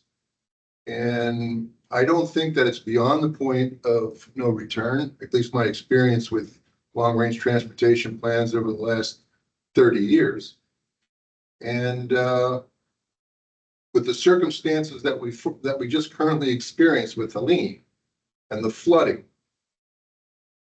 in 25 years, any 6-foot surge is going to be 9 feet. It's going to be worse. And so if we don't have the capacity, we're not going to be able to move those people on trains and buses. So there's a lot of things to look at here. And I'm voting for my community and many of the surrounding communities. When it was looked at in surveys, all the other communities wanted it to be widened. So there's one community that doesn't want to widen. Most of the communities and most of the population want it to be widened. And so I'm going to have to vote negative on that. Okay. Anyone else? If I may add a little context for some of the members that maybe haven't been tracking this particular issue for a long time. So what Sheriff Hernandez was referencing earlier with point of no return. I'll begin by saying point of no return isn't a term that we recognize. It's not defined. That's kind of a term that we use colloquially with reference to a state statute. So there's a state statute in the Florida regs that says, once a project has advanced to the phase of preliminary engineering, it can no longer unilaterally be removed by an MPO. So when Rick says, has this project crossed the point of no return, what he's really asking is, has this project advanced to the preliminary phase of engineering? Now, preliminary phase of engineering, quote unquote, is the term in the statute, but that's also not a term that we recognize. So you can understand the legal kind of complications here. To further complicate the matter, there has been no case law testing this out, whether or not an MPO can rightfully halt a project unilaterally, like remove it from, or halt it from progressing forward. So, with that context, turn it back over to the commissioner. And I'd like to take privilege to comment that I was actually told by FDOT that it is past the point of no return. And it was not communicated to me that preliminary engineering isn't a, technically defined term. So I don't appreciate that. Anyone else on the left side of the room? I think I saw Matt next. If I remember this correctly, changing the term to capacity was done last minute without the input or the vetting by any of the impacted areas or the areas that others have said are requesting for that. So I think the question of this really comes down to is consent, which is, and the ability to have the public actually provide feedback before taking on something like this. There was no time, there was no discussion. This basically, there's funding found to do engineering that or planning that no one thought it was changed without any communities, either those who are seeking it or the communities that are against it, to be able to go on the record and be heard for what they're looking for. So I believe this motion is more like a pause, and they can come back later when it can actually be fairly debated in the open air for everyone to kind of say what they feel about it versus being done kind of without consent of anybody even know what's happening. So that's all I have to say about that. Thank you, Matt. The next is Christine. Thank you, Dana. I agree. The entire metropolitan planning organization structures were created to mitigate exactly this, where citizens were not aware of what transportation plans were coming and whether or not they were consistent with what the community needs were. And so this committee that we all sit in tonight, where we'd much rather be with our families and doing other things, is exactly because it's our responsibility to be able to convey feedback, and we require or expect at least that information is going to come to us in a timely way so that we can process it, understand it respective to each of our communities and people that we represent.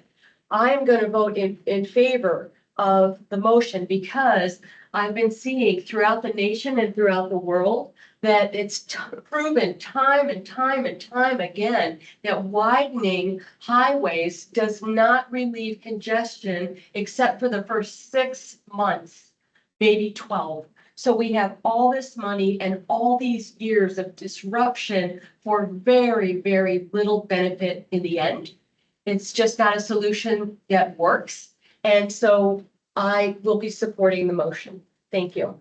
Thank you, Christine. Anyone else on the left side of the room? I'll go to the right side of the room. Right side of the room, any comments?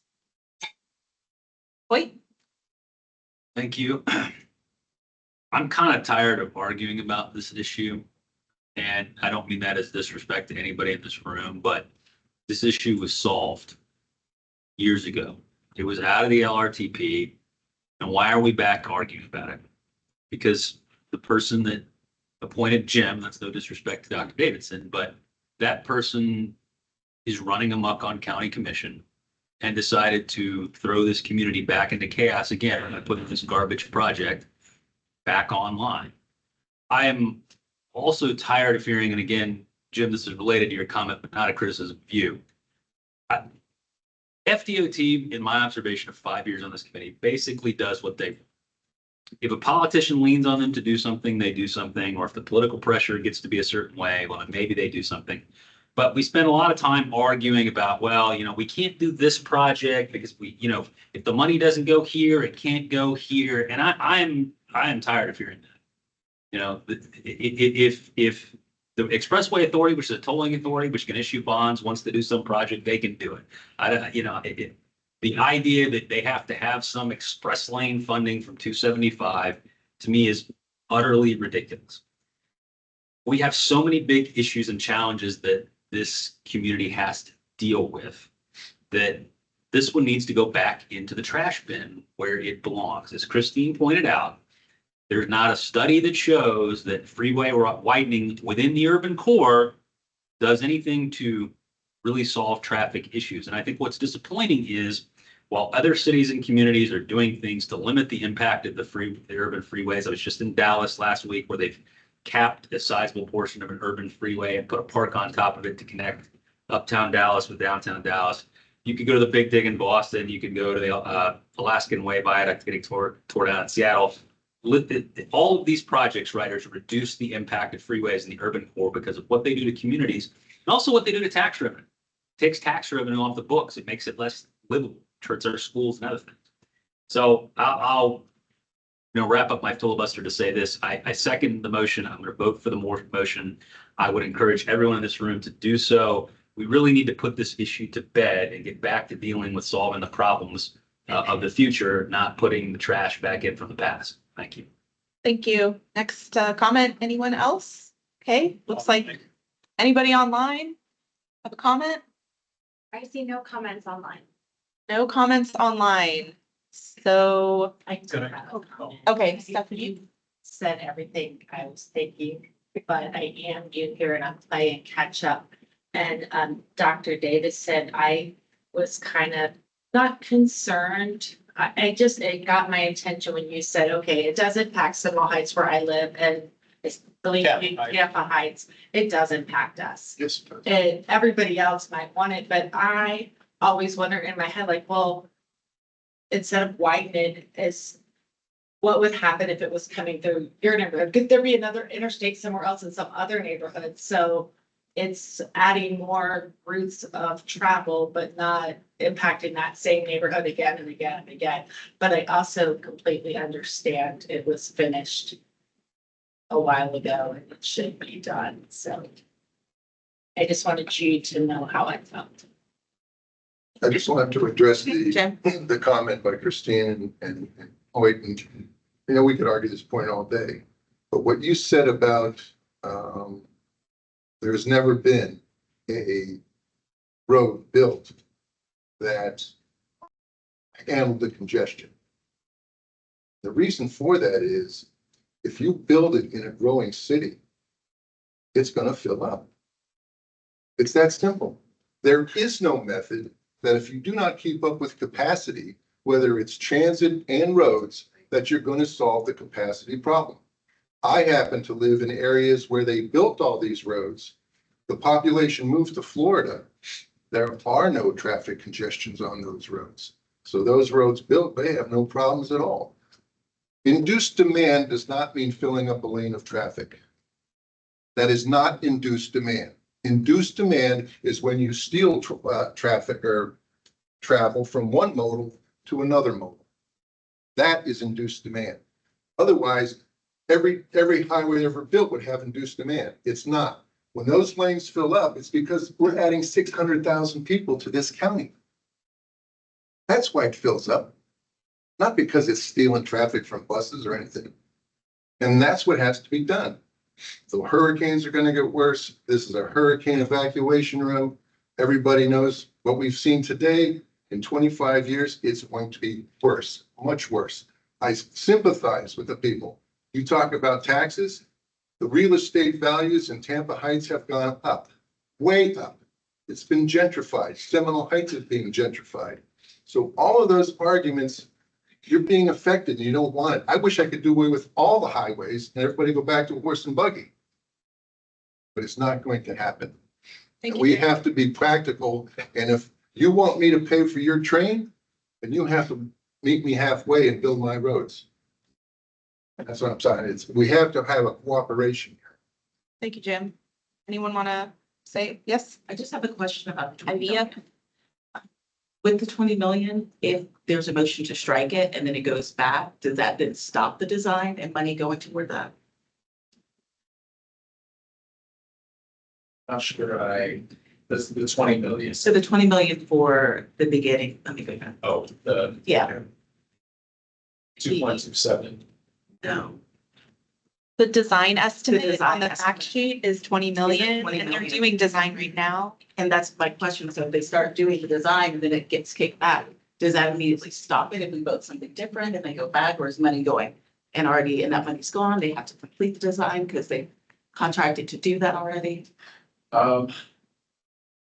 Sorry, as I'm sharing that info, got a little bit lost in the weeds, but if this project is removed from the LRTP and the board and DOT agree to allow that to happen, that would effectively halt the project.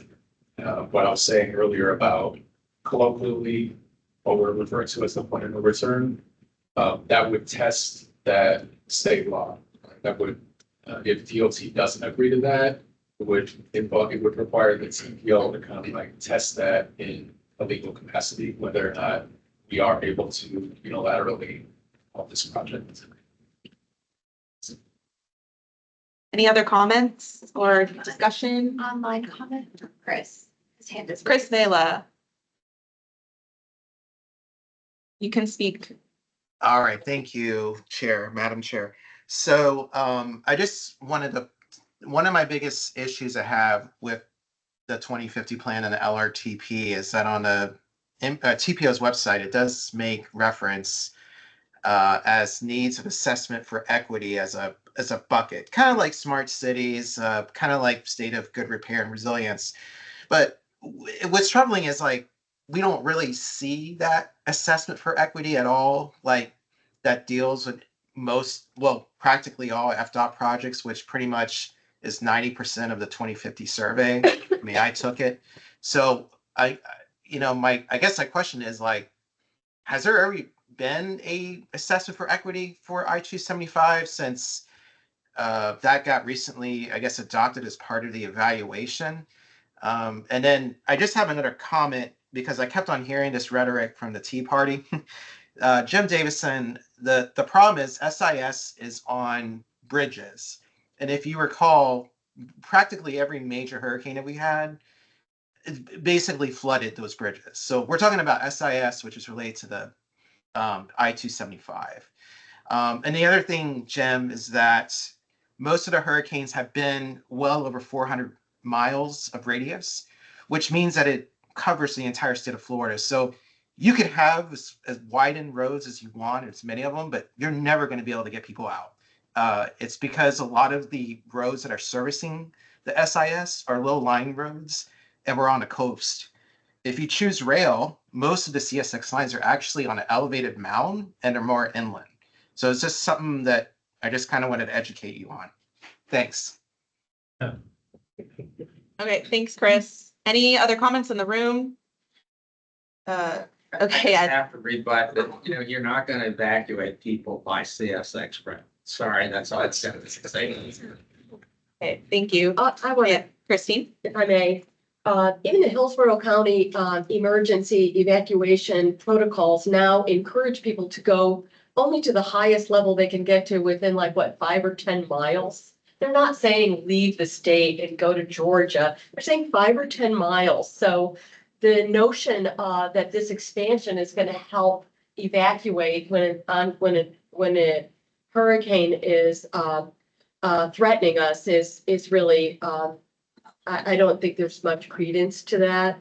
And I would say that with all due respect, there's Dr. Davidson, when you say we have to widen these roads or that induced demand doesn't mean anything, but that means there's no end to that vision. And this means more widening, which really does destroy communities. And I agree that we have to plan. Our city is one of the top cities in the nation for fastest growth. So we have to plan for people, not for cars. People are moving here. And so we should not, couple those two notions that each person equals a car, because we're not planning for ourselves today. We're planning for the future. And we have got to, we have to keep urging, different modes to move people, not just cars. Thank you. Thank you, Christine. All right, let's wrap it up a little bit. We have another comment, Dustin. So all these comments are very good and well stated, but I mean, there's things you gotta look at here, right? From my perspective, it doesn't seem like there's ever a plan around it. The reason why I'm gonna say this is where I grew up in Arizona. There was a lot of times where we had, the state had a plan, the county had a plan for all these roads to be implemented. It took them almost 20, 30 years to get them in. And the reason why that wasn't because there wasn't demand for it, is because the tax that was being put in there, the person administrating it pilfered it and ran away with it. So it delayed it for a while. But they put in these roads, and they were all highways they put in. They expanded some are still being expanded today. And traffic flows. The reason why you have these interstates, it's not for stop and go traffic, it's to keep you going. The problem we're seeing from my perspective is we aren't doing any planning. We're trying to inhibit the crashes and accidents. So what do? We throw up stoplights all over the place.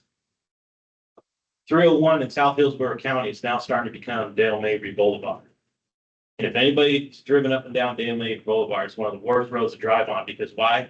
You get stoplight after stoplight after stoplight after stoplight. And it doesn't seem like there's any sort of coordination between them.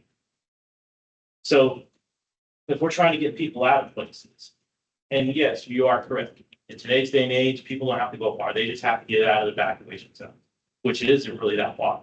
Where I live at currently, I'm not in an evacuation zone, yet I'm 8 miles from water, from the ocean. But if you don't have a way to get people out of there, and all your roads are choked, because why? Your main thoroughfares that are nonstop are choked out. So people are trying to get off onto the side roads, and those get choked out. I mean, just look what happens anytime there's an accident. I-75 going south. There's only 3 exits once you get off the Selma Expressway up there in Brandon. You choke up 41, you choke up 301, you choke up every single road out there. And so to me, it's like, if there's no plan, all it seems like there's a plan is 75, I-4, 275. I don't see any other development going on to help traffic flow. So if you have no other plan out there, then what's your other option? You got to ride the roads. The other thing to stop this from happening is just keep people from coming here, which that's not going to happen. Because as you can see, right, for some reason, hurricanes don't really want to get here directly. And that to me seems like it's a selling point now for people to come. So thank you, Dustin. Real quick, I think there's a lot to talk about, and I feel like we talked about a lot of it in past meetings. I'm going to vote yes on this because we have asked for this multiple times in multiple ways, and this is just one more way that we can ask for it. There's so many different ways to address congestion, mode shift, emissions, equity. There's so many different ways to do that, but we do continue to just invest in roads and cars, and that's like all that we do. And to me, that's induced demand, because if you build more trains, people will ride trains anyways. But that's, again, there's like so much education that we can do for ourselves on this topic. So if it's okay, I think we should move to vote on this, unless there's any pressing comments that people want to make at this point. Hoyt, go ahead. Briefly, I'll skip what I was going to talk about and just address Jim's point about induced demand for a second. It's not strictly because people are moving here. It's a behavioral concept, similar to like you're overweight, like I'm getting, and you get bigger pants, and then it's more comfortable to eat. You know, Los Angeles County, for example, is not a big growing county, right? California is not a big growing population state anymore. LA spent billion widening the 405 freeway through Sepulveda Pass about 10 years ago, traffic is far worse. And that's not a phenomenon of population growth on the west side of LA. It is a phenomenon of behavioral change because the freeway is wider and that makes people perceive that it's easier to drive on and thus they will drive. So that's what I want to look to. Okay. Could argue that. Right, exactly. So let's go ahead and take a roll call vote. Gail? Restate it. Can you restate? Yeah, sorry. So the motion, I said I would do that. The motion is to strike language from the current draft of the LRTP as of today, which is on page 106. That references the project on 275 north of Hillsborough to south of Bears. And To if strike that. could just clarify for the committee members, kind of new and old, with the repeat of motion, it is to strike that language. It is not yet to forward it to adoption. That would have to be done via a separate vote after this. Thank you for letting me clarify that. Yeah. Proposed by Rick, seconded by Hoyt. Roll call vote. Rick Fernandez, Yes. Dana Lazarus, Yes? Davison, No, Hoyt Prindle, Yes. Christina Costa, Yes. Matt Sink, Yes. Bill Roberts,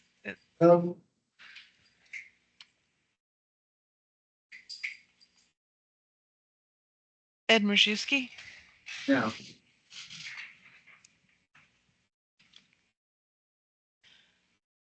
Linda Eubanks, Yes.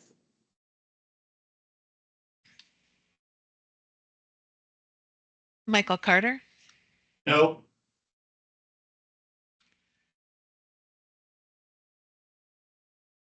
Chris Gonzalez, Yes. Dustin Johnson, No. Ivia Adams, Yes.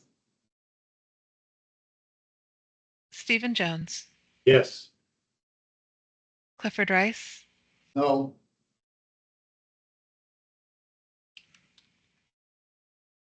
Laura Tucker, Yes. Stephanie Taylor. Yes. Did I miss anybody? The motion passes 11-5. Thank I you. believe I have 11-6. I have 11 to 6. 11-6. Okay, let me see there.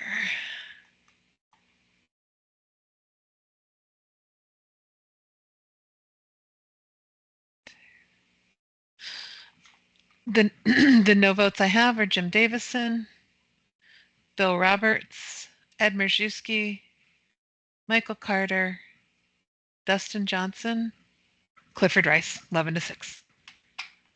Yep. I'm handing the gavel back to Rick. And thank you, everyone, for taking the time to litigate that issue. Appreciate it. We are approaching the witching hour. Obviously, we're not going to be done by 8 o'clock. Hopefully, you folks can stick around since we have 2 more action items. Are we going to be able to expand or defer or? I just want to clarify that we have not yet voted. Oh, that's right.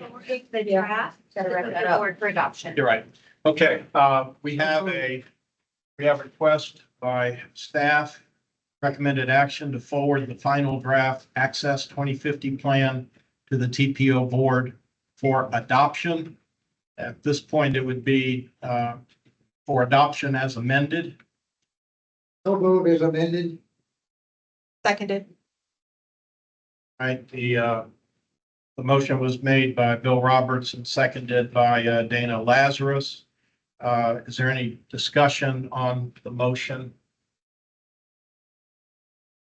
I see no hands up in the room. Is there any discussion online? I see no hands online. All right, do we need a roll call for this or can we do it by acclamation? you need a roll. It's an action. All right, Gina, would you give us a roll call, please? I'm Gail. Gail. Rick Fernandez, Yes, as amended. Dana Lazarus, Yes. Jim Davison, Yes. Prindle. I'm sorry, Gail, we couldn't hear that. Hoyt Prindle, Yes. Christina Costa, Yes. Matt Sink, I'm sorry, Gail, did you say Matt? yes, Matt Sink, Yes. Bill Roberts, Yes. Ed Merjewski, Yes. Linda Eubanks, Yes. Michael Carter, Yes. Chris Gonzalez, Yes. Dustin Johnson, Yes. Via Adams, Yes. Stephen Jones, Yes. Clifford Rice. I'm gonna change it to Reese, please, and the answer I'm is sorry. yes. That's I'm sorry, okay, that's thank you. okay. You know, that's my last name too, so I'm going to put that in. I gotcha. Thank you. Got it. Laura Tucker, Yes. Stephanie Taylor. Yes. Motion passes 17-0. Okay, thank you. Now, as far as the two remaining action items, we need to address them both tonight. Both of the two remaining action items are scheduled to go before the board in October, so this is your only chance to act on them. Okay. All right, folks, I guess we're gonna buckle in. Just ask the presenters to try to abbreviate as much as I can, I guess. Yes, and Elizabeth, who is our next presenter, told me she will be very fast. All right, Elizabeth. You're on. Elizabeth, we cannot hear you. Are you leading that? We cannot hear you, Elizabeth.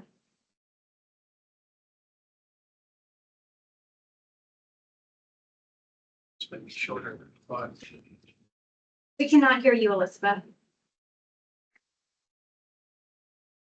We cannot. No. Go back. We go to Wade Reynolds, since he's in the room. Sure, Elizabeth, we'll go to Wade and we'll come back to you. Wade?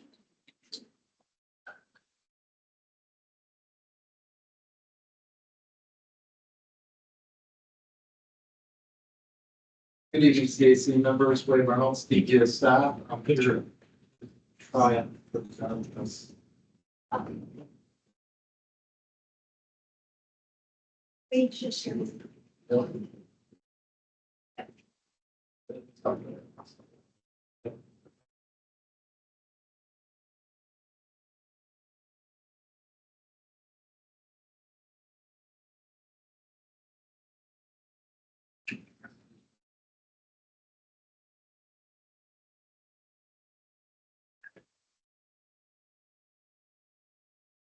All right, Wade Reynolds, DPS staff. This is the urban area boundary and functional classification.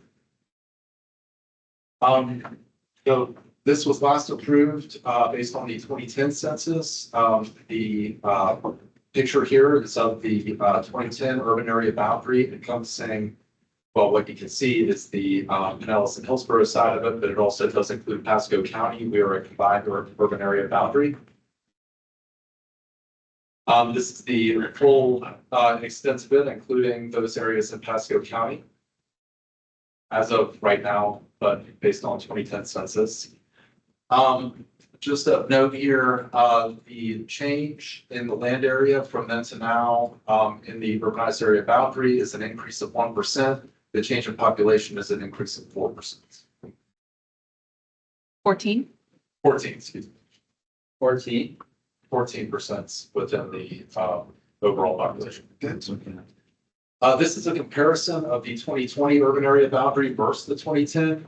The blue areas are areas that were removed from the 2010 boundary. There was a slight change in the calculation of population that is included in urban areas, which is the main reason for those changes.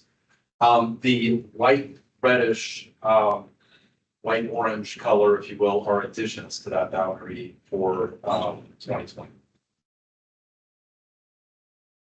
We went through a process with FDOT to look at some of those boundary areas to include some areas that should be included based on their developed status and adjacency to the existing urban area boundary. Excuse me, let me go back. And this map was part of that process. We marked it up and added things. And ultimately, this went back to central office and came back to us as the proposed 2020 smooth urban area boundary. The other part of this is the functional classification of roadways. So that changes based on the urban area boundary because they change from rural to urban. There are also changes that can be requested by municipalities.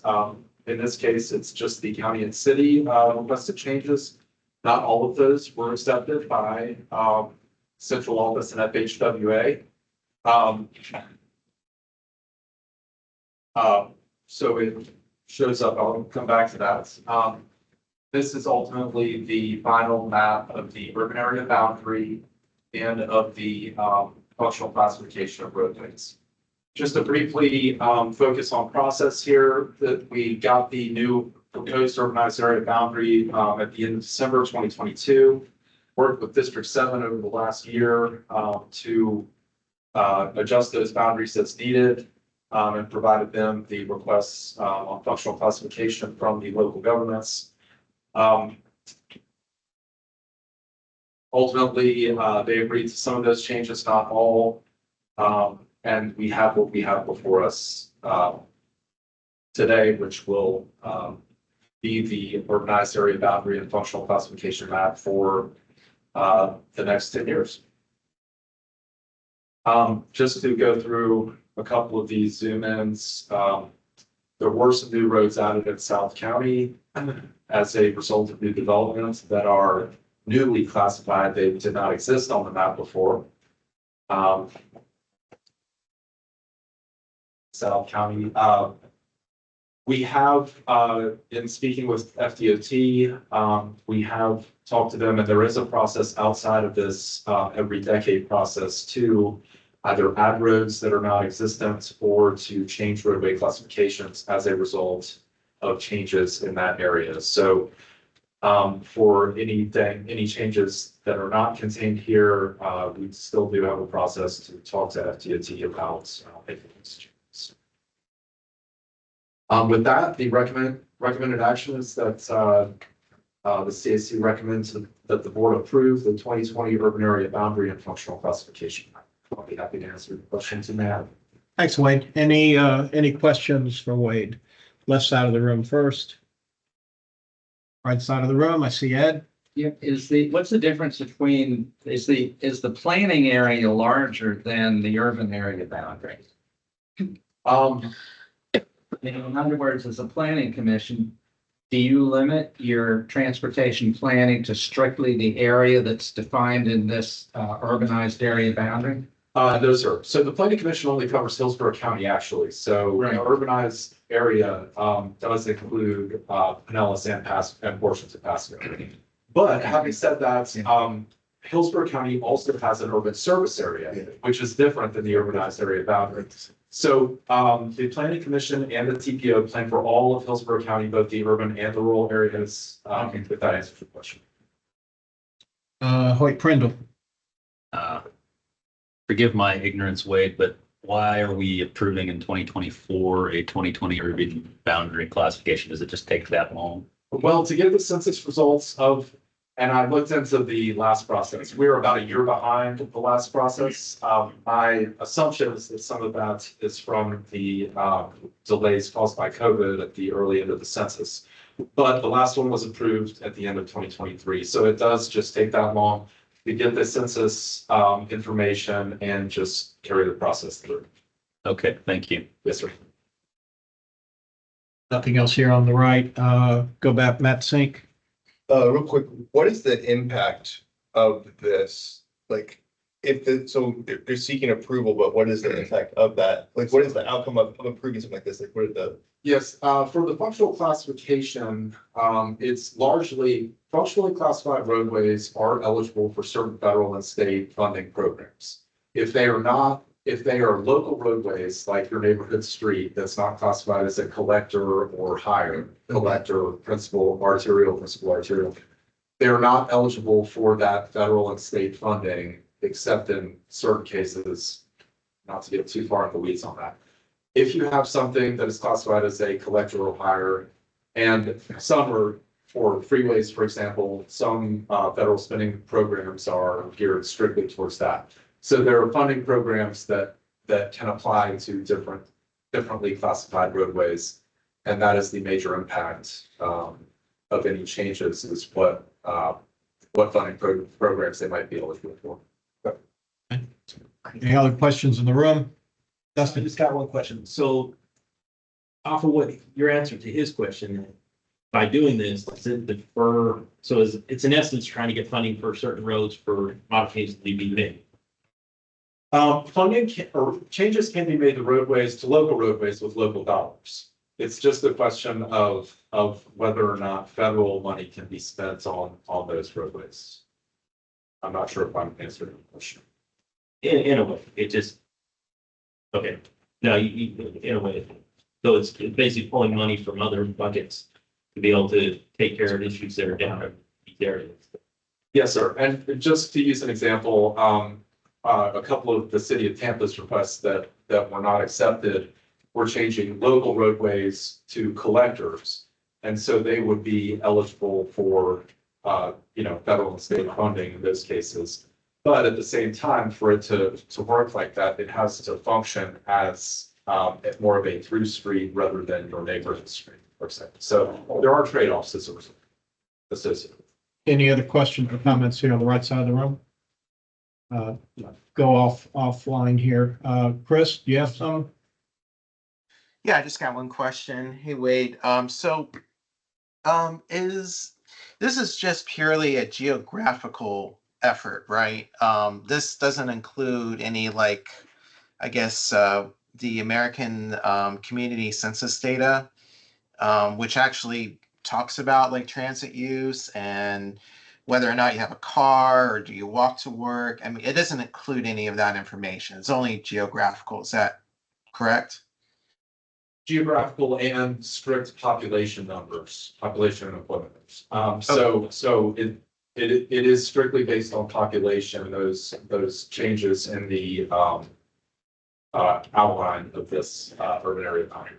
So as population has grown and expanded geographically, that is what this is meant to account for. Okay. Any other questions online? No, I mean, that's all I got. I just want to let you know that downtown and Ybor each work 20% less or travel 20% less because of telecommuting, according to the census data. Okay. And back in the room, any hands? Dana? Sorry. So is this related to the FDOT road classifications? So they have their context classifications, Yeah, which are entirely different. Okay, so there's no relation. I can't say that there's no relation because those go from urban to rural, but those are more design considerations based on those where these are more funding consideration based. I guess But there is a connection between those classifications. Because like it feels like these are just kind of triggered by like the population growth, so like strict numbers, but then there's also requests from like the city to change certain classifications too, so there is a little bit of politicking too. Ultimately, so if the city made a classification change on one of their roadways, it would not be subject to FDOT's context classifications. Those are for FDOT roads and how they would design based on rural, small town, urban center. Whereas Tampa would have to. I'm not sure Typically, Tampa can design their own roadways to their own design standards. So they don't have to go by DOT's design standards. Okay. Um, I'm just asking because it feels like there's also planning outcomes, not just like the funding, like, oh, we can get state money for this because it's a state road or federal or whatever, but also potentially if it's classified a certain way, then it qualifies for certain design standards or whatever. So I just wanted to ask if that's the case. It's a good question, and I don't know the full answer to that because as you classify something at a higher level, it is meant to be a more intensive roadway.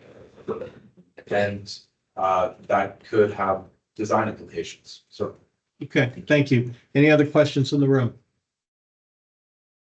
No, nothing online. Everybody satisfied? So no more online. Okay, the recommended action proposed by staff to review the proposed 2024 urban area boundary and functional classification map and recommend approval to the TPO board. Is there an enabling motion?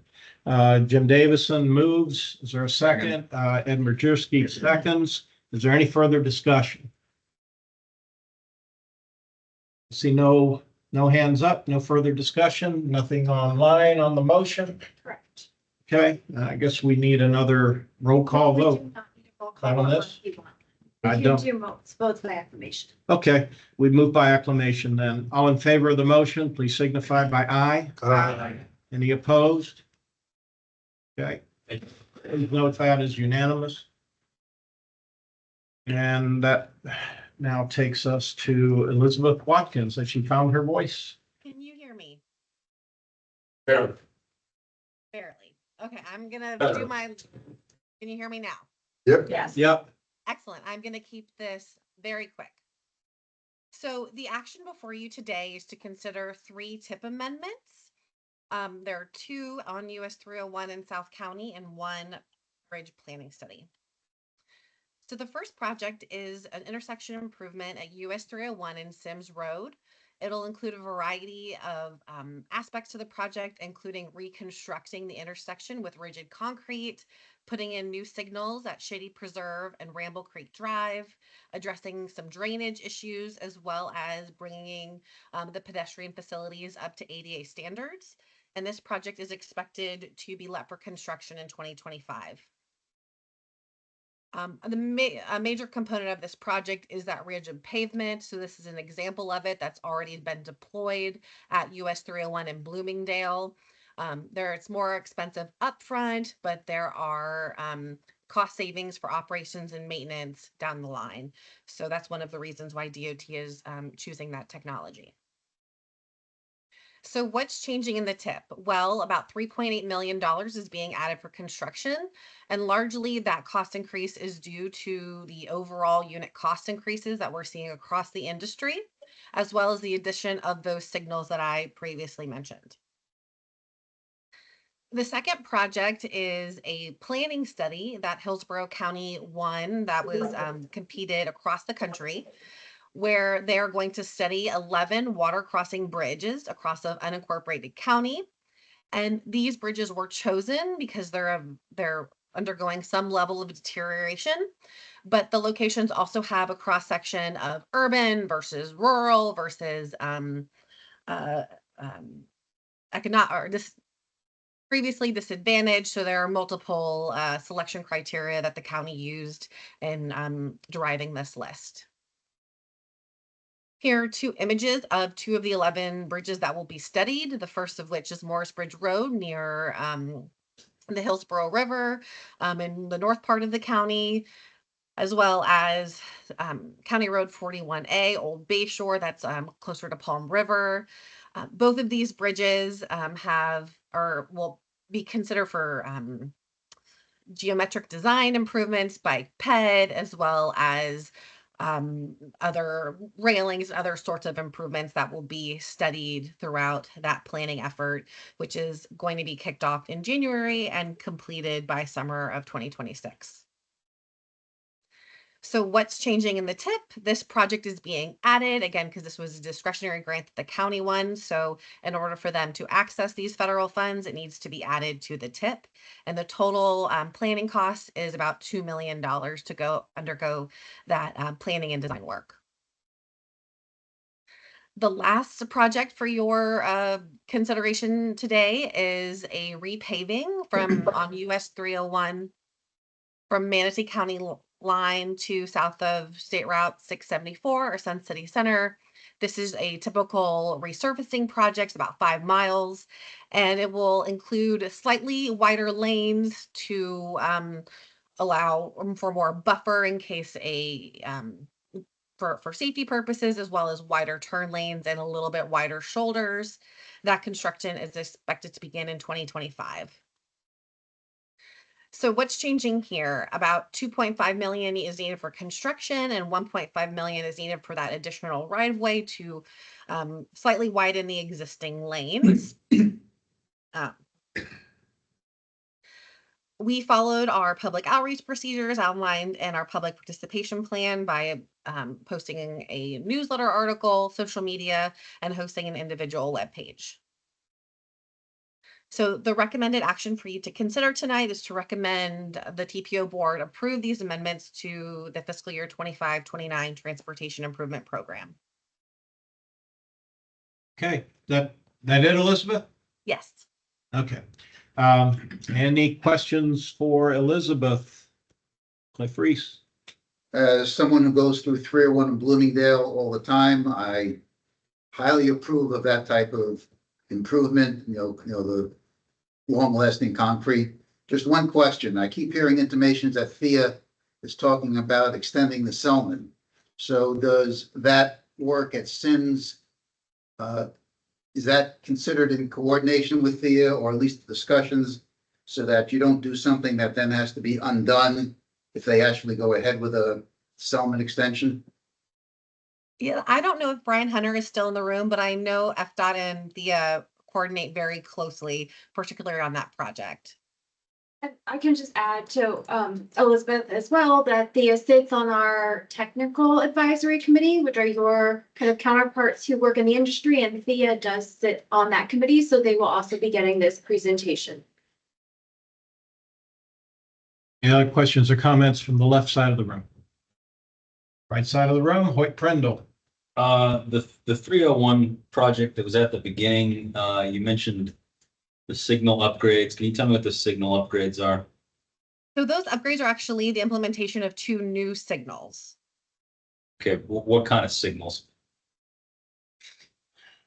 I'd have to go back to the project manager on what specific, but on that specific thing. Yeah. I ask this question frequently and I don't get a good answer, but can you ask them why they keep installing substandard span wire signals along 301 and other major corridors instead of using mast arms?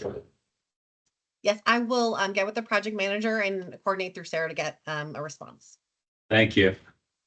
Okay, anything else in the room? Any hands up online? Chris has his hand. Chris Vella, you're recognized. Hey, thank you. So Elizabeth, I got a quick question. Is for 301 and I think it's Sims, right? For the hardening aspect, are they using any of the road material that's radioactive that got approved by DeSantis of last year? So this would be like the FISFO gypsum material?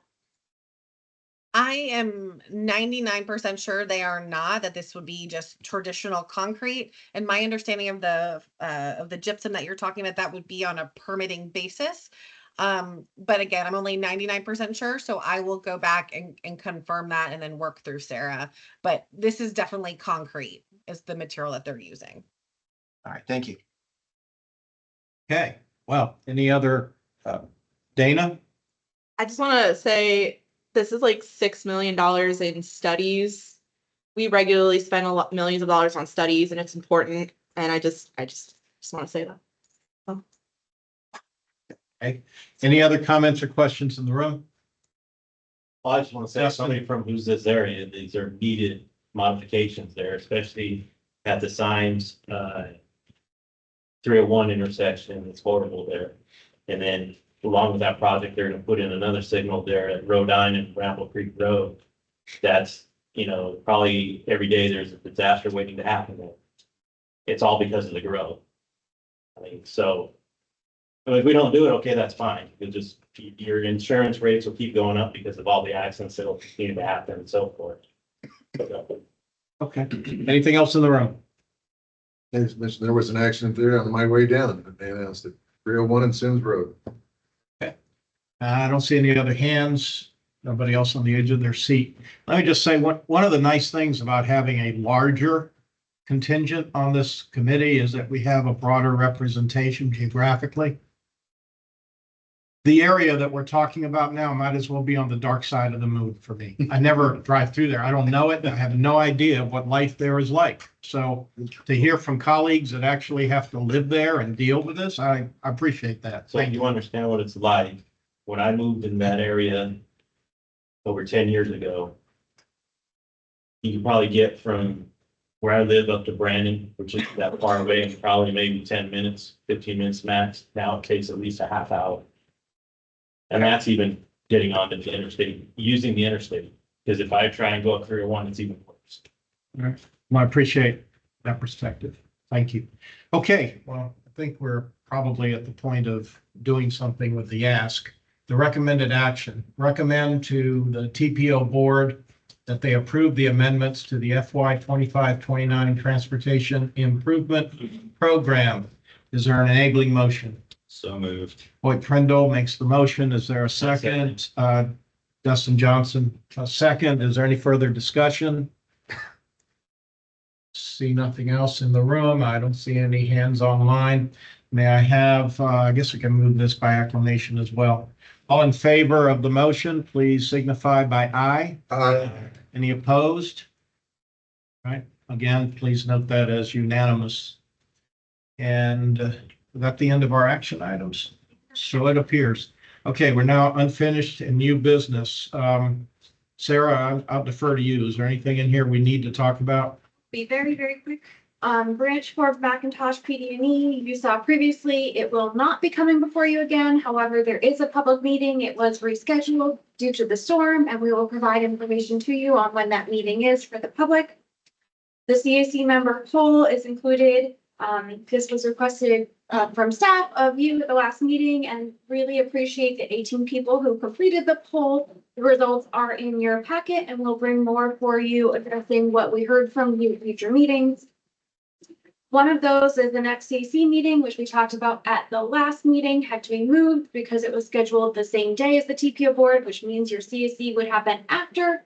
And the response that received the most yeses that you are available is November 4th at 6 p.m., which is a Monday evening. And we have it in your agenda, and we'll share the calendar event with you if we have not already. And a heads up for your December meeting is a joint meeting with the Technical Advisory Committee. This happens nearly every year. That will be on December 4th at 12 p.m. And I'm highlighting that because it is during the day on a Wednesday. Is that December meeting a business meeting or purely social? We will have some business. You will hear the FDOT draft tentative work program at that meeting. And then we will also be providing information to you. The request about comprehensive plans and land use and how that relates to transportation will be presented at that meeting. So we will have action items. There will be action items. Okay. All right. Member interest, future topics, anything anyone want to put up on the Christmas tree as a want? Yeah, I mentioned this to Sarah personally, but I would like to publicly recognize, since she's taken over, how much I appreciate the after meeting summaries. I mean, it takes a fair amount to do that, and it's really appreciated. Thank you. Dana? A member interest, I would like to see a presentation on the impacts of transportation on greenhouse gas emissions. And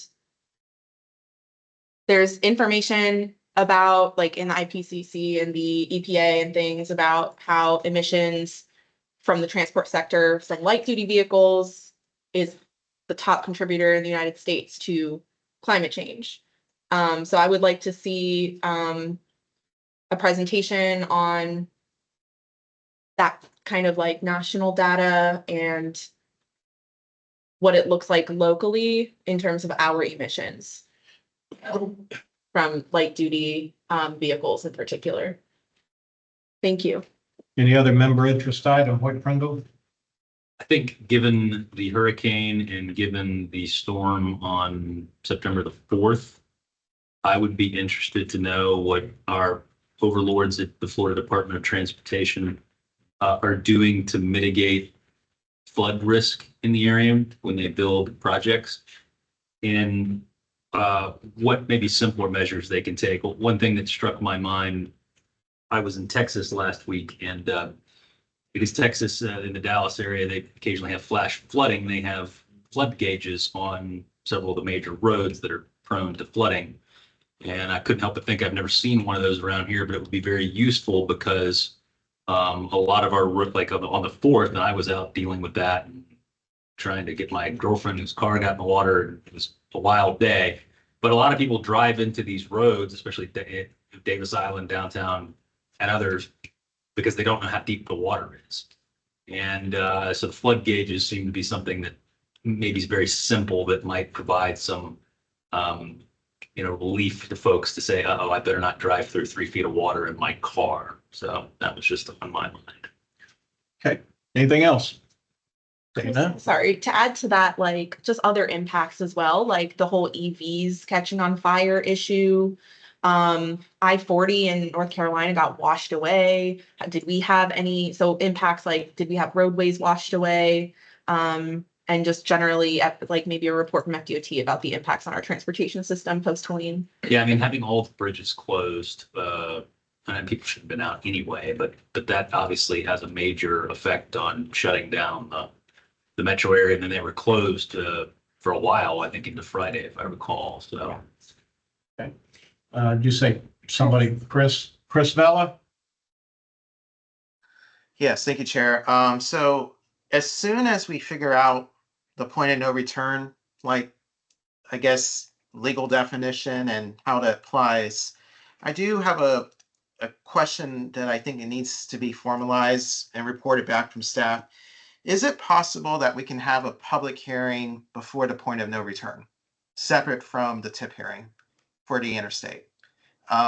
This has been bothering me quite a bit, so I'd like to see some more synchronicity between that to allow the public to, in a timely fashion, respond to any interstate expansion.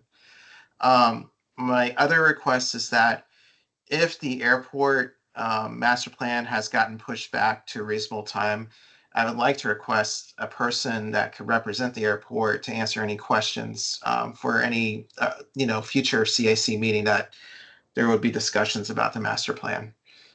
So those are my 2 requests. Okay. I think that probably, Bill Roberts. Mr. Chairman, right, real quickly, I'll remind the committee that many of the projects you heard tonight are in the long-range transportation planning are unfunded. Some of those projects could move forward if there was a local match to provide funding for them. So with that in mind, I encourage this committee to be active, pro or con, in the vote for the renewal of the CIT, which is coming up and is critical, in my opinion, for our community. Thank you. Okay. Well taken. That's it. I don't see anybody else. I think we're at the adjournment line item, which I'll gladly accept. Motion to adjourn. We are adjourned. Thank you, everyone. Dallas. You get this back. They have in Arizona too. So, yeah. 'Cause a lot of- Thank you, Dana.